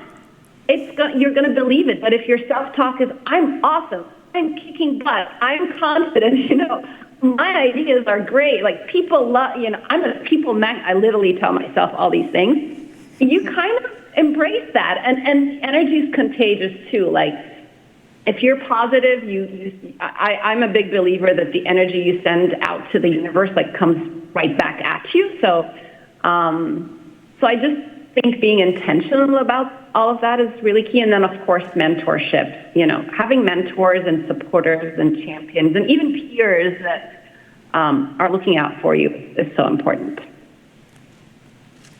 I would add one little thing, and it's kind of piggybacking on that, and is sometimes we have fear and doubt, but we can't really describe what it is, but we just feel it and then we stop. If you ask yourself, like, what is the fear? And you can, it's usually something that once you articulate, you're like, oh, well, okay, if that's the worst that can happen. But if you just go with the feeling and be paralyzed by the feeling, and if you articulate it, you can move past it. I'm afraid because I feel like people won't like me. I'm afraid because I don't have the background and they won't believe I'm relevant in data science. Whatever that is, it'd be like, well, that's their problem. And you can walk through the fear and move forward, but have a dialogue with it rather than just be like, it must be a sign that I shouldn't do it. Great, thank you. Yes, Alina. So even with multiple NPI protection policy, we hear about breaches or data misuse for benefit of companies or political parties. How do you all ensure data privacy is the forefront for your company and its partners? I'll let the CEOs take that one. So if I heard your question correctly, it was how do we ensure data privacy in everything that we do from an analytics and a data science perspective? Yes. So for us, and you heard some of my story, it's a lot easier from the standpoint that we actually can't see our clients' data. We don't track any of it. We see metadata, so we don't see the data itself, we just see some metadata on it. But all of our analytics efforts are focused internally on our own systems and our own information. So from our standpoint, there's not a whole lot that we do with it. But I will tell you that from a privacy perspective, I think that there's a lot of businesses out there that are brokering and sharing all of this information and consuming data from other places, not really thinking through, well, where did it come from? And what are my obligations now as a user, as a consumer of this data?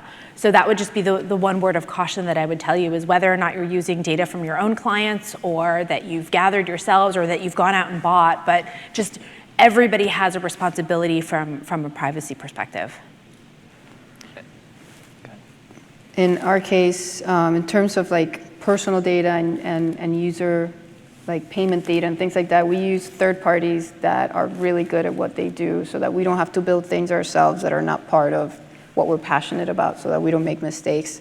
And we also, I think it's about having a very transparent conversation with your clients in terms of what data is considered, what data we will use in our analysis and what data is private and what layers will be yours and what layers are part of an ecosystem that you're bringing in. So I think it's about honesty, transparency, and then using resources of people who are really good, of companies and products that are really good at that, instead of trying to build it yourself. As a former government official, having kind of answered questions similar to this before, for those of you who are not well versed in it, there are a lot of laws that restrict the actual usage of sensitive data, certainly medical records. Definitely research more about HIPAA, education data, any data related to students and school systems are also heavily regulated and protected. And so do know that there's these kind of high-level frameworks and guardrails for how data is housed and being used. That being said, I think what is really, really important now is because there is increasing integration of different data sets, where you all know that maybe that one data set by itself doesn't really say anything, but once we have 5 data sets that you as an individual are in, all of a sudden we start to run into issues around, well, how is that data being used? What are potential reuse qualifications for that data? And so I encourage all of you to in one way, know that there are a lot of laws and regulations, and in another way, to continue to push and to ask the questions, both of government as well as private companies and entities. And for the Knight Foundation specifically as a funder, anytime our grantees, the organizations that we're funding, may be collecting data and using that data, we certainly have conversations and then what are your actual policies and practices that you put in place if you're going to be touching individual level data and sensitive information. Great, thank you. So we are getting to the end of our Q&A session, and we're going to move to some closing remarks. If we did not get to one of your questions, the Women in Data Science Committee will get back with you. I would now like to invite Ms. Lisette Carrasco up on stage to we'd like to do a thank you for her. We want to thank our host and sponsor, NextEra Energy, for the event. We want to thank all of you, the participants, for joining us today, and we hope you found this afternoon to be inspiring and thought-provoking. So thank you also to our distinguished speakers. It has been really amazing to see how much these women are breaking the boundaries and leading the advancement of AI and technology. Excuse me. To join Women in Data Science, you can send an email to womenindataScienceSouthFlorida@gmail.com and to keep the conversation going. And for our final takeaway, we must keep advancing inclusion and diversity in AI and technology. Just being invited to the party isn't enough. We need to be valued while we're there.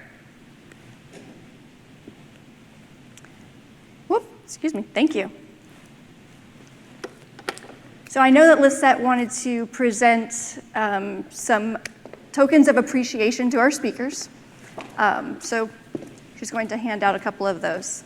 For those of you in the room, you are happy to stay for this, or you can enjoy the rest of your Monday afternoon. Thank you. This is great. This is for you. We actually have a box for you to transport. Oh, wow. Thanks so much, Lisa.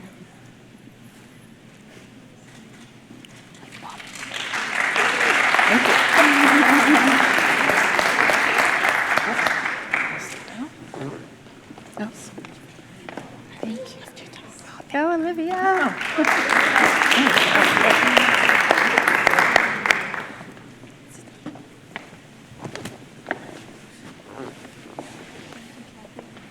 Thank you.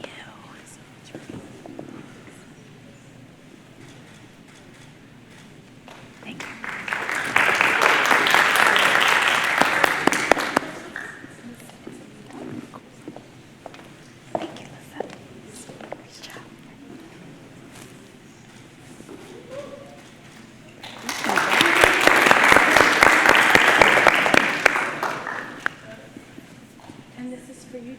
Oh, I get one too. Oh,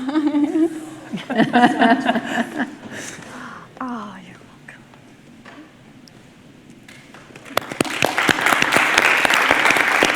The other guys too. Ladies.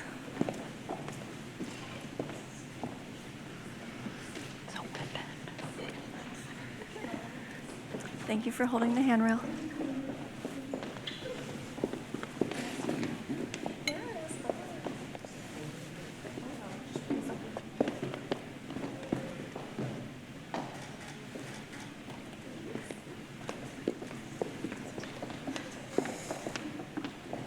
It's so good to see you. Yeah, I'm glad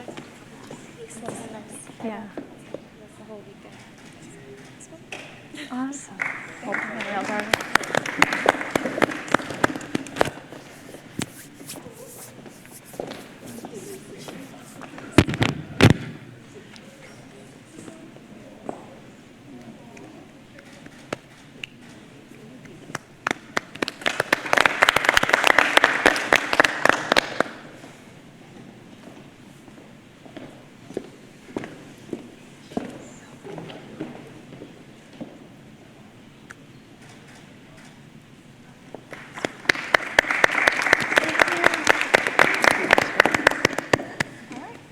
Thank you, everyone. Again, thank you to our organizers, our sponsors.